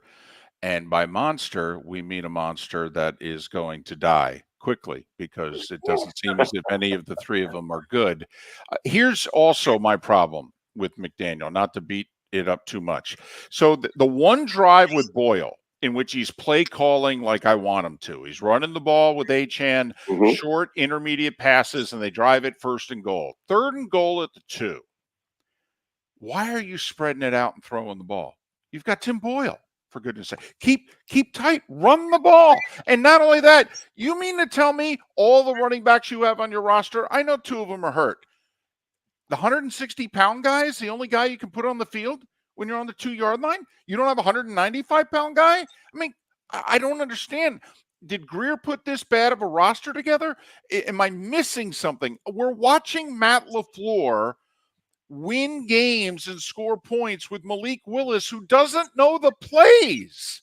I don't understand why the Dolphins, with supposedly a talented roster and supposedly a smart coach, couldn't find a way to finish off one drive. No, I'm right there with you. And look, all during training camp, you know, I was stressing that they need to play some big boy football. And they were kind of starting to do that with plays to the fullback and throwing to the tight end in the red zone. But yeah, it's faulty roster construction. Chris Brooks was that guy. He was that hammer. They cut Chris Brooks in training camp. He didn't have a great training camp. I'm not really mad at him for cutting Chris Brooks. I'm mad at him for not replacing that role on the roster. You need a hammer, like you said. Your goal line situation, you need a hammer, somebody to just run the ball up the middle, and you cut that guy. You don't have that on your roster. How can you be so short-sighted that you don't have that on the roster? This is the NFL. And one of my problems here is the Dolphins are trying to cutesy up a violent league, right? This is a physical, aggressive game, and they're going with finesse and speed. And of course it's going to bite you on the butt in the goal line. You need muscle. You need aggression. You need meanness. They don't have that on their roster. They're very cute. They're very finesse. We're going to try the jet sweep. We're going to try to outrun you. You can't do that. This is man territory. This needs some aggression and some meanness, and they don't have that on the roster. That's the fault of Mike McDaniel, who makes the grocery list, and of Chris Greer, who shops for the groceries. They are intertwined in this. They're both at fault. It's a flawed roster. Who's playing quarterback this week, Chris? Oh, boy. I don't know. I would think maybe Tim Boyle, but, he's only been there slightly longer than Snoop Huntley, Tyler Huntley. Here's the other part, the frustrating thing, and I'm sure you guys have hammered this one too. How could their decision and judgment on backup quarterback be so bad, be so flawed? You had an entire offseason, and then in training camp, you made a big deal about we're having this big competition between Skylar Thompson and Mike White, and we're putting them in stressful situations. We're going to see who can come through. Okay, Skylar Thompson comes through. You cut Mike White. I don't know why. It seemed like you would want two quarterbacks with experience in your system, knowing that Tua is injury prone. But set that aside. You pick Skylar Thompson, and this guy has not played in over a year. I like Skylar, by the way, but he hasn't played in over a year, and he gets out there and, how could you not see this coming? Like, the first stressful situation that he's in, which you supposedly prepared him for in training camp, he fails miserably. Miserably. How could your judgment be so wrong about such a critical position? It makes me wonder about everything else. And I've been writing I've been scrutinizing their decision-making, but how could you be so wrong on backup quarterback? You didn't...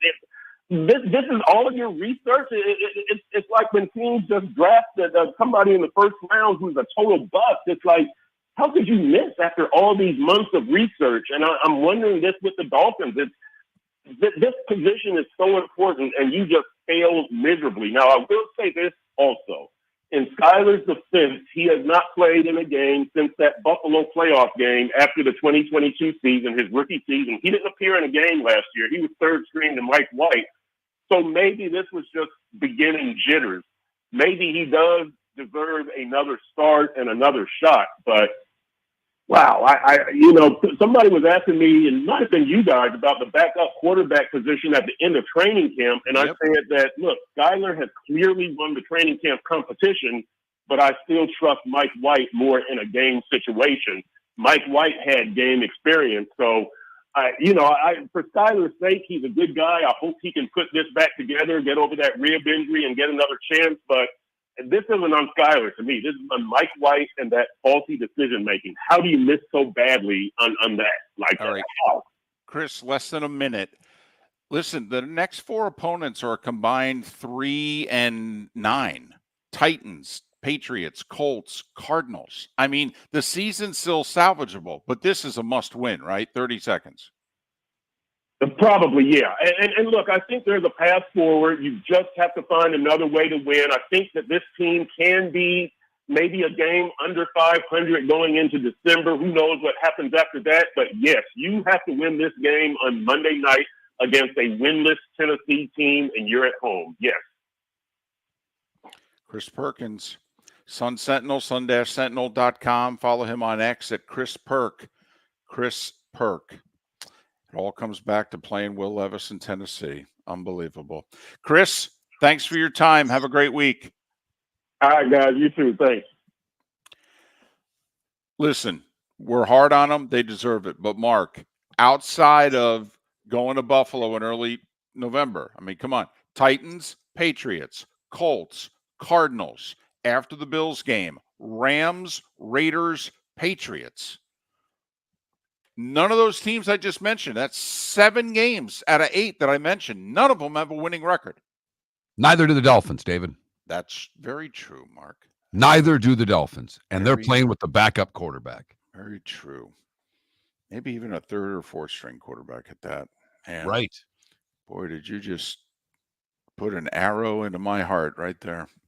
The world-famous cigar bar started as a neighborhood place in downtown Fort Myers, and now it's a brand, a destination, with 4 locations. The original place, Henry Street, Fort Myers, Gulf Coast Town Center, on Southeast 47th Terrace off the Cape Coral Parkway, and the Lounge on West 1st Street in Fort Myers. A place to go, whether you just need a relaxing drink and a smoke after a tough day at work, or a place to go celebrate. From relaxation to celebration, the world-famous cigar bar. American Paint Supplies, for nearly 30 years, is your one-stop shop for all your coating needs. If you are a designer, a contractor, a professional painter, or a weekend warrior, American Paint Supplies is the place where experts go to get expert solutions. At 6100 Shirley Street in Naples off of Pine Ridge, American Paint Supplies delivers the best solutions with the best products with the best support. Meet Gene and his team today at American Paint Supplies. Call 239-566-2700. That's 566-2700 or online at AmericanPaintSupplies.net. Gentlemen, as your wife mentioned getting new flooring, but you don't want to go through the hassle, well, go see the Floor Meisters in Naples next to Costco. They understand your time and money are important, so they'll make it as painless as possible. With a huge in-stock selection of carpet and Cortec, they can get you the floor your wife's been asking for. They carry wood, vinyl, carpet, and tile. If you do it yourself, no problem. They can handle that as well. So go see TJ at the Floor Meisters and tell them, just keeping it real. At Physical Therapy and Balance Centers, our goal is to help you love your life. When your life is sidelined by an injury, dizziness, surgery, or condition keeping you from doing what you love, we're here to help you heal and feel your best. Our therapist's evaluation will determine the root cause of your health challenges, resulting in a unique treatment plan customized just for you. Visit www.physical.com to find your nearest location and see how we can help you love your life. This is Miller and Moulton.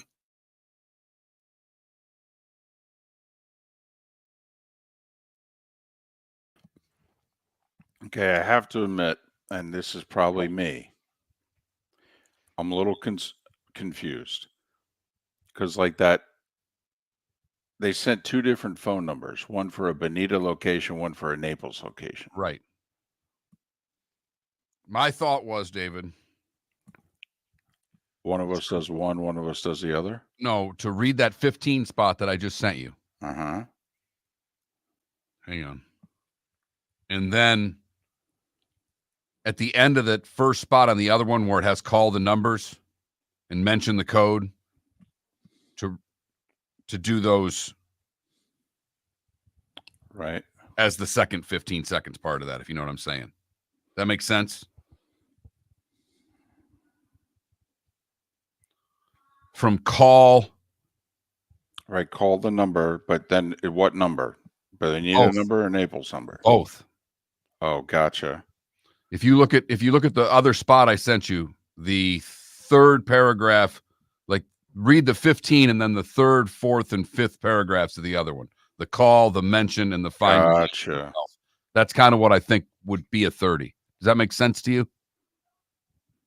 I gotcha. Yeah, okay. And you can do it and take a pause and open up the other email, and I'll just tighten it. You know what I'm saying? Gotcha.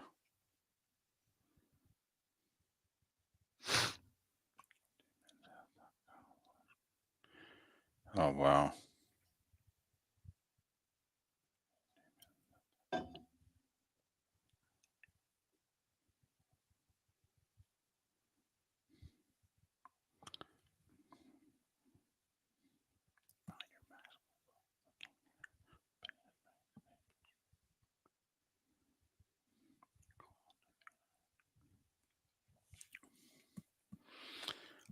Should we say 239?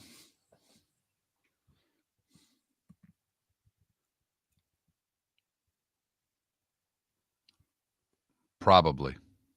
Wow.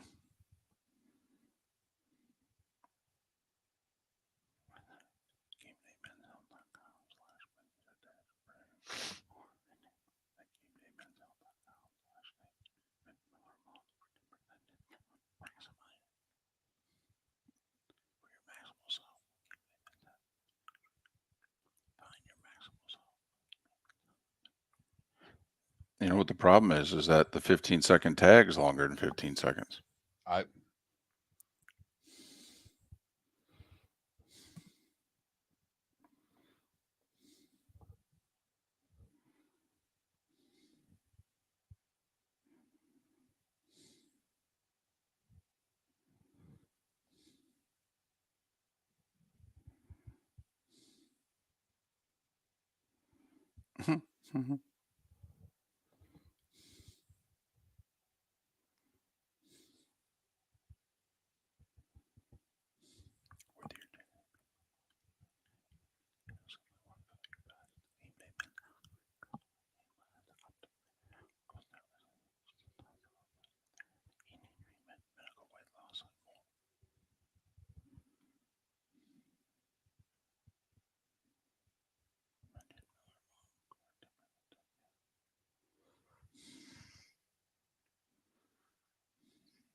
He should.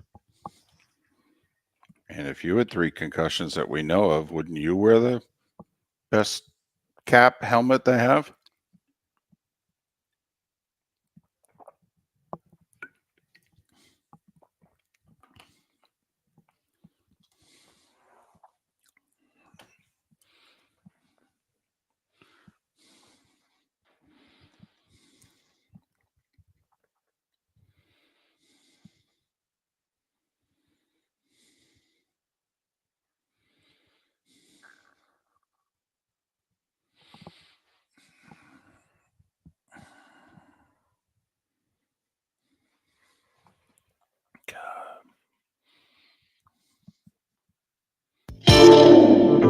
Welcome to the bonus hour, brought to you by Jason and Todd at the Diamond District. And now, here's Mark Miller and David Moulton. 21 minutes past the hour on this hump day. Good, bad, and ugly. What's on tap? Today was the day when. Some final thoughts, a pick or two. It's all coming up. I'd like to thank Chris Perkins for joining us on the American Paint Supplies hotline. If you missed Mike Gambardella in hour 2 of the show from Pro Football Network, Seth Everett, Bud Elliott, in hour 3 of the show, or Chris Perkins a moment ago, go to millerandmoulton.com and download what you missed. Mark edits it, puts it up in podcast form. Makes it real easy for you. millerandmoulton.com. Got my rhythm, David. Getting them up every hour on the hour. Good. Well done. Got to do something around here. You do a lot around here. Without you, we're not on the air. It's kind of a big deal. That was something yesterday that we'd never experienced before. The computer program that we use is called StreamYard. It has been unbelievably reliable for what we do because we broadcast on YouTube, we broadcast on Twitch, we used to broadcast on Facebook. We don't bother anymore. And in order to put it out, you have to have a service that can put it on these different streams. And this one has worked very well. Like I said, we've used it for years. And it's essentially a Zoom call. Yesterday, it wasn't working. No. And by not working, when you click the button to go into the studio, it would just spin. And we all have seen our computer when it just spins. And what do? Turn it off, turn it on again? I mean, outside of that, we're at a loss. And I thought yesterday we were not getting on the air. I thought yesterday you were on a phone call. Annoyed. Because nothing makes you happier than having to hold a phone to your ear for 4 hours. And then all of a sudden I get this text from David.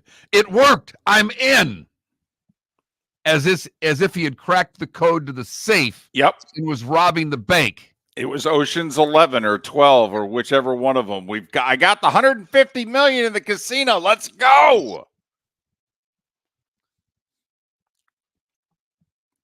So we managed to make it on yesterday, despite the spinning. We took the $150 million and we're on our way. So, big day today. I mean, it's the final week of the baseball season, so you got some huge games. Astros clinched last night, but the Yankees need to beat the Orioles in order to clinch. You got teams fighting for playoff positioning. The Phillies and the Dodgers separated by a game, but hey, the Dodgers trying to hold off the Padres, who are only 2 back and own the tiebreaker, and they play 2 more times. You got the Mets, the Diamondbacks, and the Braves all separated by 1 game. Only 2 of those 3 will make the playoffs. You got the Royals and the Tigers, who are pulling away from the Twins and the Mariners, all but eliminated. Royals and Tigers, who had either one of them making the playoffs, and they may both make it. Wow. But that's the final week of the baseball season. For many, the WNBA season could come to an end tonight. Caitlin Clark in a must-win situation. Yep. First round's best 2 or 3. And they lost game 1. And they're playing on the road against a better team in game 2. 6.5-point dogs tonight. By the way, highest rated WNBA non-finals games. This was Sunday, 3 o'clock, ABC. You know, the National Football League's going on. Everybody kind of had a chuckle. Hey, that's cute. The WNBA putting their playoff games on a Sunday in September. Huh. What else is on TV at that time? Yeah, it did like 2 million people. That's remarkable. Her stranglehold on the sports fan is unprecedented from a women's athlete standpoint. No one's moved the dial like this. No. Ever. No. I mean, when the Williams sisters first came up, late 90s, early 2000s, they moved the needle. You know, first, Venus had the first breakthrough, making it to the final there, I think, in 97. You know, Serena was the first one in the family, I think, to win a Grand Slam when she won in 99. Okay, but, I mean, this is now for 2 years, Caitlin Clark. I mean, this goes back to her junior year at Iowa. These are 2 college basketball seasons and now a WNBA season interrupted by an Olympics. And now she's getting millions of viewers during football season. David, the last time she didn't sell out a game was when she was in Southwest Florida, I think. I think you're right.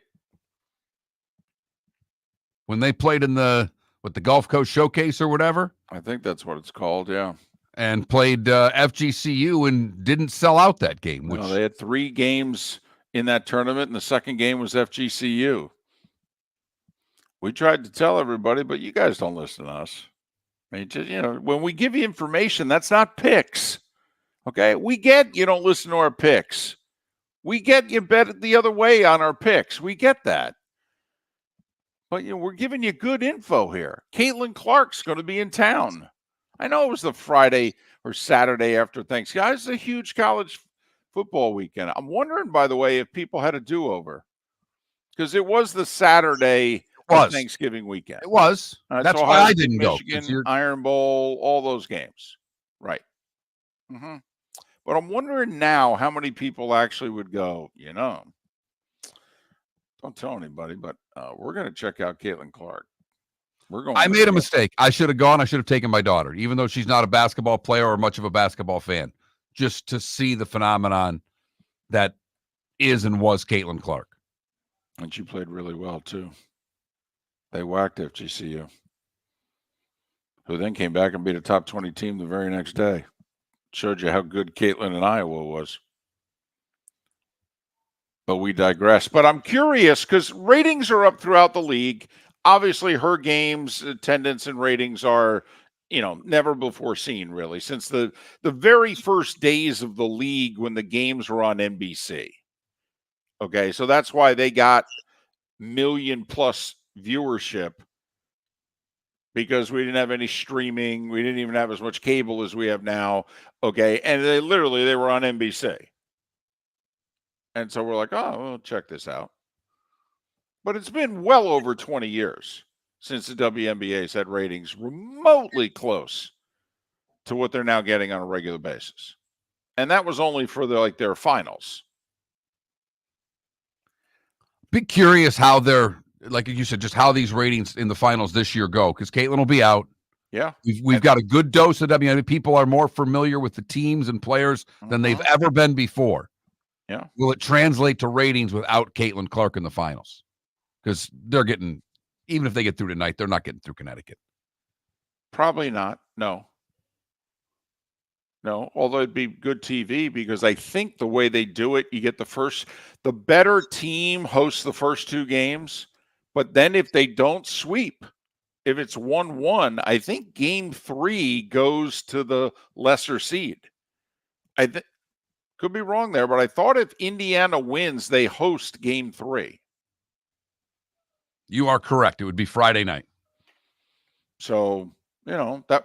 Oh, by the way, now granted, it's half the dates. All right. The Indiana Fever had 20 home games. The Pacers have 41. The Fever outdrew the Pacers. They drew over 500 more fans a game on average for their games than the Pacers drew. And the Pacers were a good, exciting team this year. I mean, they have a superstar on their team. Yeah. I mean, they have a flat-out superstar on their team. Right.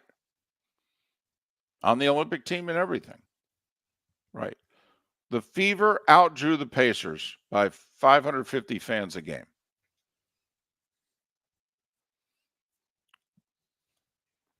So, but does it all end? Does all our conversation, does any of all of your interest in this league end if Connecticut beats Indiana tonight?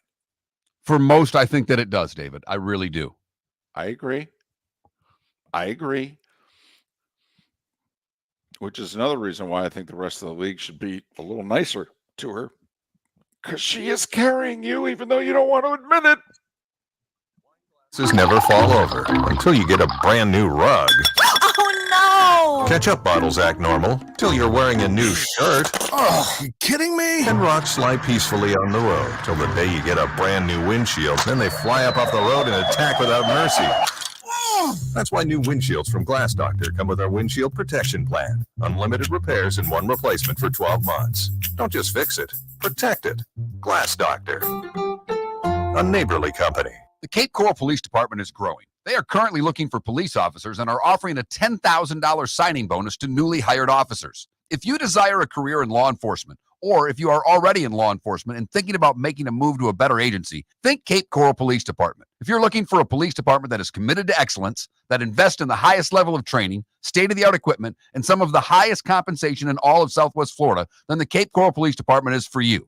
Visit capecops.com. That's capecops.com. Visit Jason and Todd at the Diamond District. When you enter the Diamond District, you will quickly discover what makes Jason and Todd so unique to Southwest Florida. Within the walls of the Diamond District, you'll find many of America's top jewelry designers who have chosen the Diamond District as their authorized representative in Southwest Florida. Takori, Fana, A. Jaffe, Veragio, Christopher Designs, Shy Creations, Henri Dossi, all names synonymous with excellence, and all proudly showcased at the Diamond District. Mark Miller for Molly Maid. Why Molly Maid, you ask? Trust. Moulton was a customer for 15 years. Affordability. Didn't I just say Moulton was a customer for 15 years? Worry-free services. Our professional house cleaners are fully insured and a 24-hour warranty. Call Molly Maids today at 239-774-5839. That's 239-774-5839 or online at mollymaid.com/FTMYERS. That's mollymaid.com/FTMYERS. This is Miller and Moulton.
I'll be down again in 2 weeks.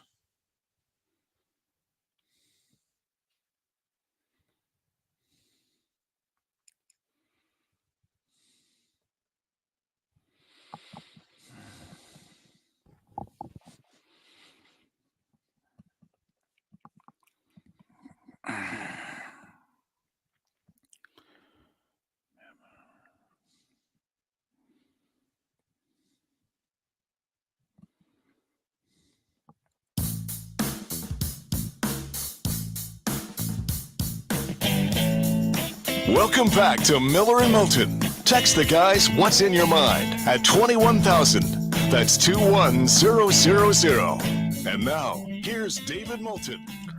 Coming at you during the Diamond District bonus hour inside the Floormeister studio, which is split in half. Southwest Florida, Jacksonville.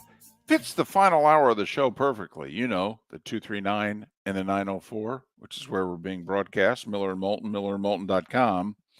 Miller_Moulton on X. Floormeisters, keeping it real.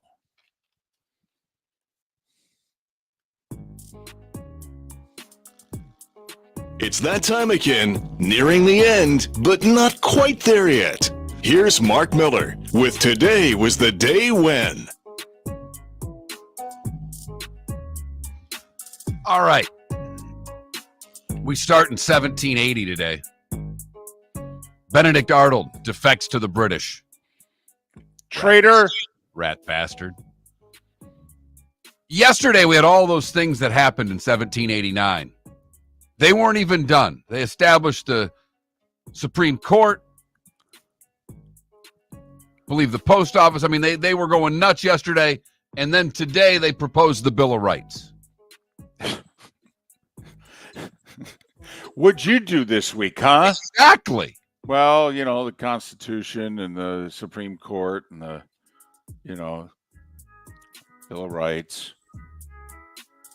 1804, the 12th Amendment to the U.S. Constitution is passed, establishing the procedure for electing the president and vice president.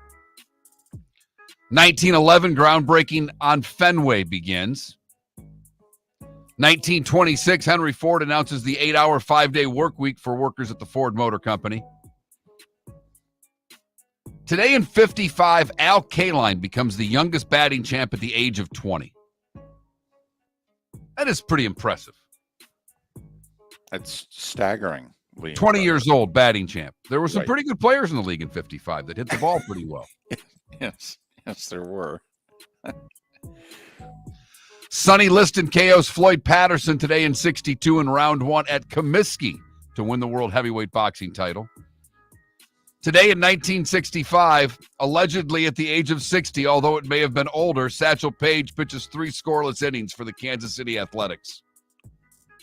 I believe it was, like what do they call it? Word escapes me. But basically, it was almost a lark.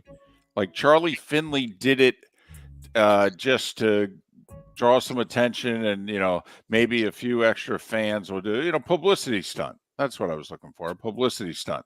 And Satchel was like, this ain't no publicity stunt. And he went I'm getting guys out. Yeah. I mean, if I'm putting a uniform on and you're gloving a ball, then these guys are in trouble. Today in 76, David Evans, his brother Dick Evans, and Adam Clayton responded to an advertisement on a bulletin board that Larry Mullen Jr. had put up to form a rock band. You might know David Evans by his stage name. It's Bono. The band was U2. Today in 81, Sandra Day O'Connor sworn in as the first female Supreme Court justice. Northwestern ended their 34-game losing streak today in 82, beating Northern Illinois. Was Denny Green their head coach? Oh, I think that's right. I think it was Denny Green. And today in 84, this one's for you, David. Rusty Staub as a Met joins Ty Cobb by hitting a home run as a teen and in his 40s. Phil Rizzuto, Barbara Walters, and Christopher Reeve would have all celebrated birthdays today. Michael Douglas is 80, Mark Hamill 73, Scottie Pippen 59, Will Smith 56, Catherine Zeta-Jones 55, John Lynch is 53, Chauncey Billups is 48, and Cade Cunningham is 22. What did I miss, David? How old is Will Smith? 56. It does look pretty good for 56. He does. You know, I mean, now he's had an amazing career, sold over 1 billion movie tickets, the whole deal, and all we're going to remember him for is a slap at the Oscars. But, and I don't know, just wanted to say, still looks good. There's a few things. First off, the first company to put to mass-produce car radios. Okay, today, Chicago's Galvin Manufacturing Corporation. Okay. They would introduce the Motorola radio, and they were the ones that said, you know, you should put these in cars. Huh.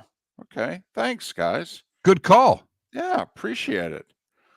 The Little Rock Nine in our nation's history, you know, you mentioned Sandra Day O'Connor, big day today, first female Supreme Court justice.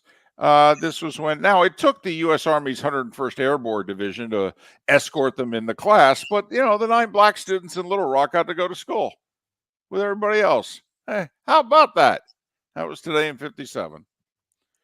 But, Mark, today, the Partridge Family premiered today in 1970 on ABC.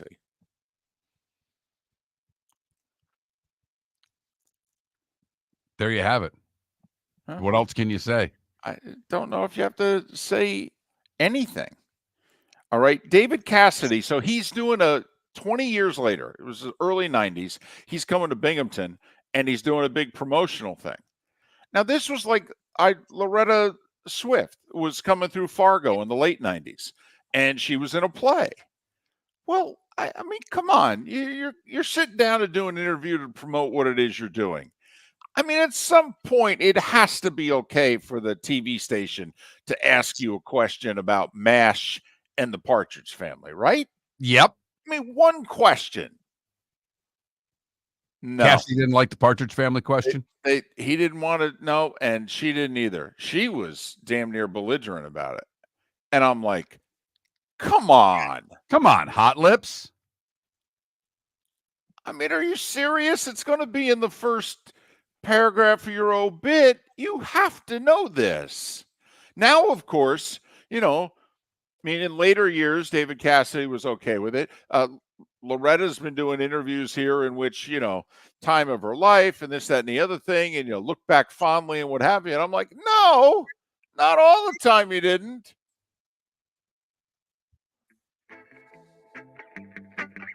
Time to see life a little bit differently. Here's Mark Miller with the good, the bad, and the ugly. What you got, Mark? We go to France for the good today, where students working at an archaeological site in France made a discovery of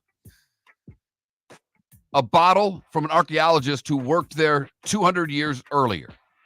The message in a bottle found at a dig. We all did those at school at one point, David. I'm sure you did. I know I didn't. We did it in second grade. It was 1976. So the bicentennial, we put some stuff underneath Havens Elementary or by the flagpole. I'm sure it's still right there.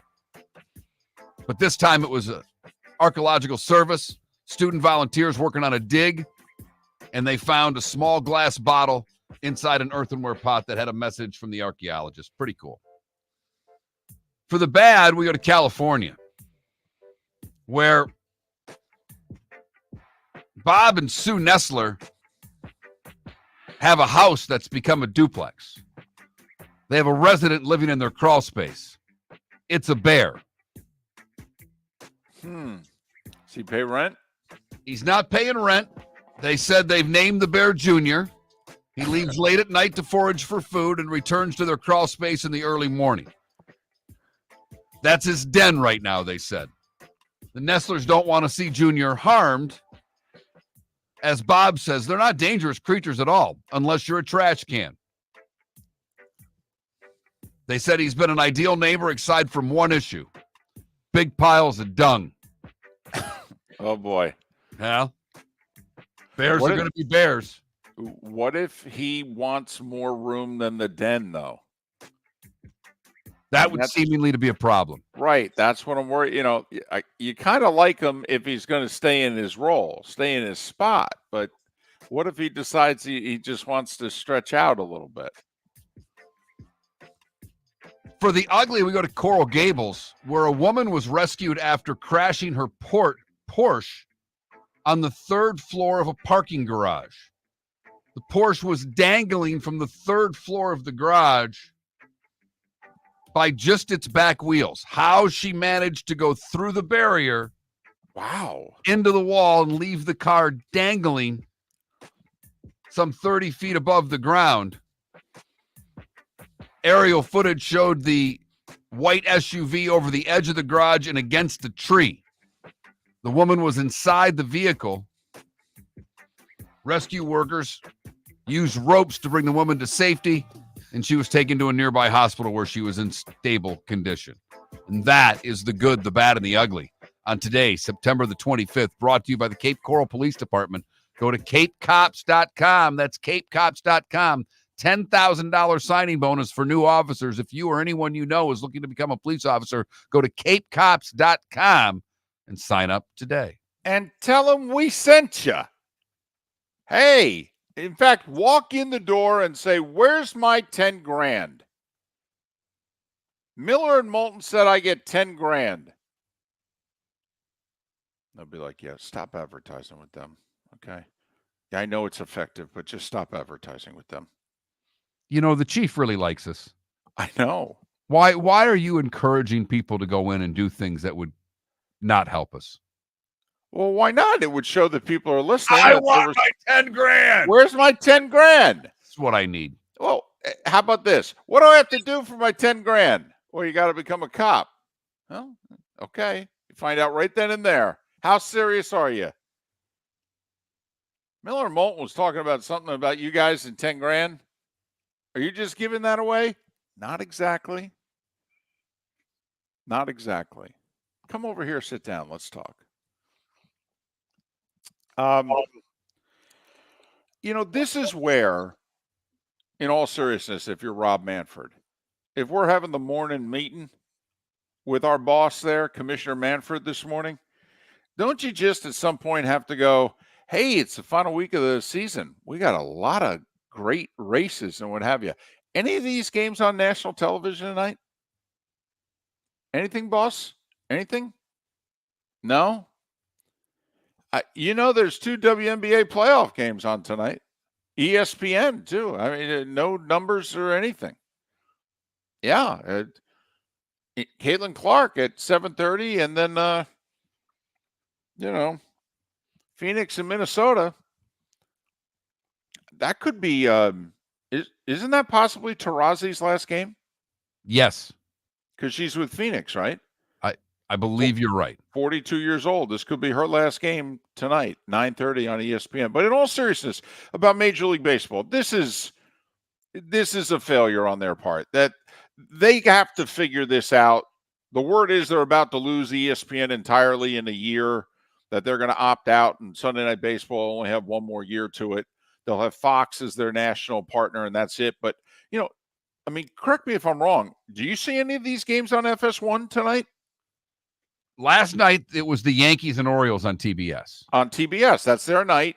No, I know. I mean, they didn't go Mets-Braves. They went. Well, I mean, you know, listen, I get it. It's the Yankees. They're the biggest draw in the sport by far. And they had a chance to win the East if they had won. So I get that. That's fine. But, I mean, come on. You got a lot of interesting stuff going on tonight. You can go anywhere. You could go anywhere tonight. You'd probably go to Atlanta for Mets-Braves. Probably. But, I mean, a natural doubleheader tonight would be Mets-Braves early, Padres-Dodgers late. Yep. 100%. You know, I went in search of baseball games last night and had trouble finding it. Thought, right. you know, Right. This is this if you're Major League Baseball, this is something you have to talk about. We got to figure this out.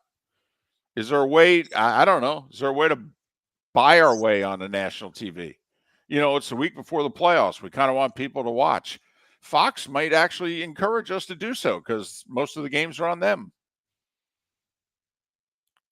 This is also where, like, if you're ESPN, the wild card round, most of the wild card games, I think, are on ESPN next week. I mean, we can't even get on the Deuce tonight. None of our games. I can't get Mets Braves on ESPN2. This is where you, as a PR guy, would be sending Manford texts of the WNBA game on ESPN going, where are our games again? Yeah, totally. Oh, well, we're on the crawl on their games. That's great. I mean, come on, man. Judge has 56 homers. Ohtani's got 53. You got legit wild card races going on. Legit. I'm just saying. This is a problem for Major League Baseball and why they're not the national sport that they were. I mean, seriously, Mark, you and I, big hockey guys. The NBA and the NHL, the final week of their regular season, their games can be found everywhere. Even nationally. Their national partners televise all the big final week of the season games. Not baseball. Miller and Moulton. Thanks for listening. We'll have a great show tomorrow. Roy Cummings to talk Bucks, Dr. Roto, Fantasy, JP Shadrick to talk Jags. We'll see you then. American Paint Supplies, for nearly 30 years, is your one-stop shop for all your coating needs. If you are a designer, a contractor, a professional painter, or a weekend warrior, American Paint Supplies is the place where experts go to get expert solutions. At 6100 Shirley Street in Naples off of Pine Ridge, American Paint Supplies delivers the best solutions with the best products. Team today at American Paint Supplies. Call 239-566-2700. That's 566-2700 or online at AmericanPaintSupplies.net. The Cape Coral Police Department is growing. They are currently looking for police officers and are offering a $10,000 signing bonus to newly hired officers. If you desire a career in law enforcement, or if you are already in law enforcement and thinking about making a move to a better agency, think Cape Coral Police Department. If you're looking for a police department that is committed to excellence, that invests in the highest level of training, state-of-the-art equipment, and some of the highest compensation in all of Southwest Florida, then the Cape Coral Police Department is for you. Visit CapeCops.com. That's CapeCops.com. Gentlemen, as your wife mentioned getting new flooring, but you don't want to go through the hassle, well, go see the Floor Meisters in Naples next to Costco. They understand your time and money are important, so they'll make it as painless as possible. With a huge in-stock selection of carpet and Cortec, they can get you the floor your wife's been asking for. They carry wood, vinyl, carpet, and tile. If you do it yourself, no problem. They can handle that as well. So go see TJ at the Floor Meisters and tell them, just keeping it real.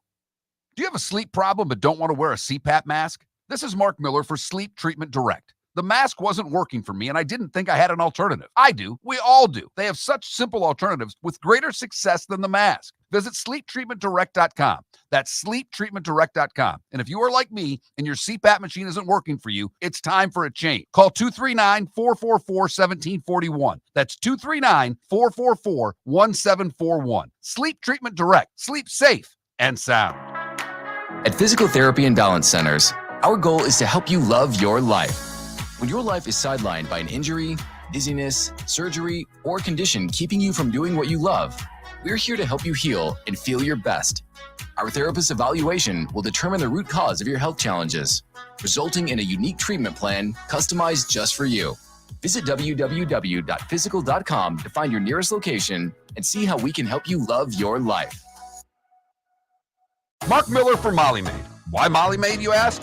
Trust. Moulton was a customer for 15 years. Affordability.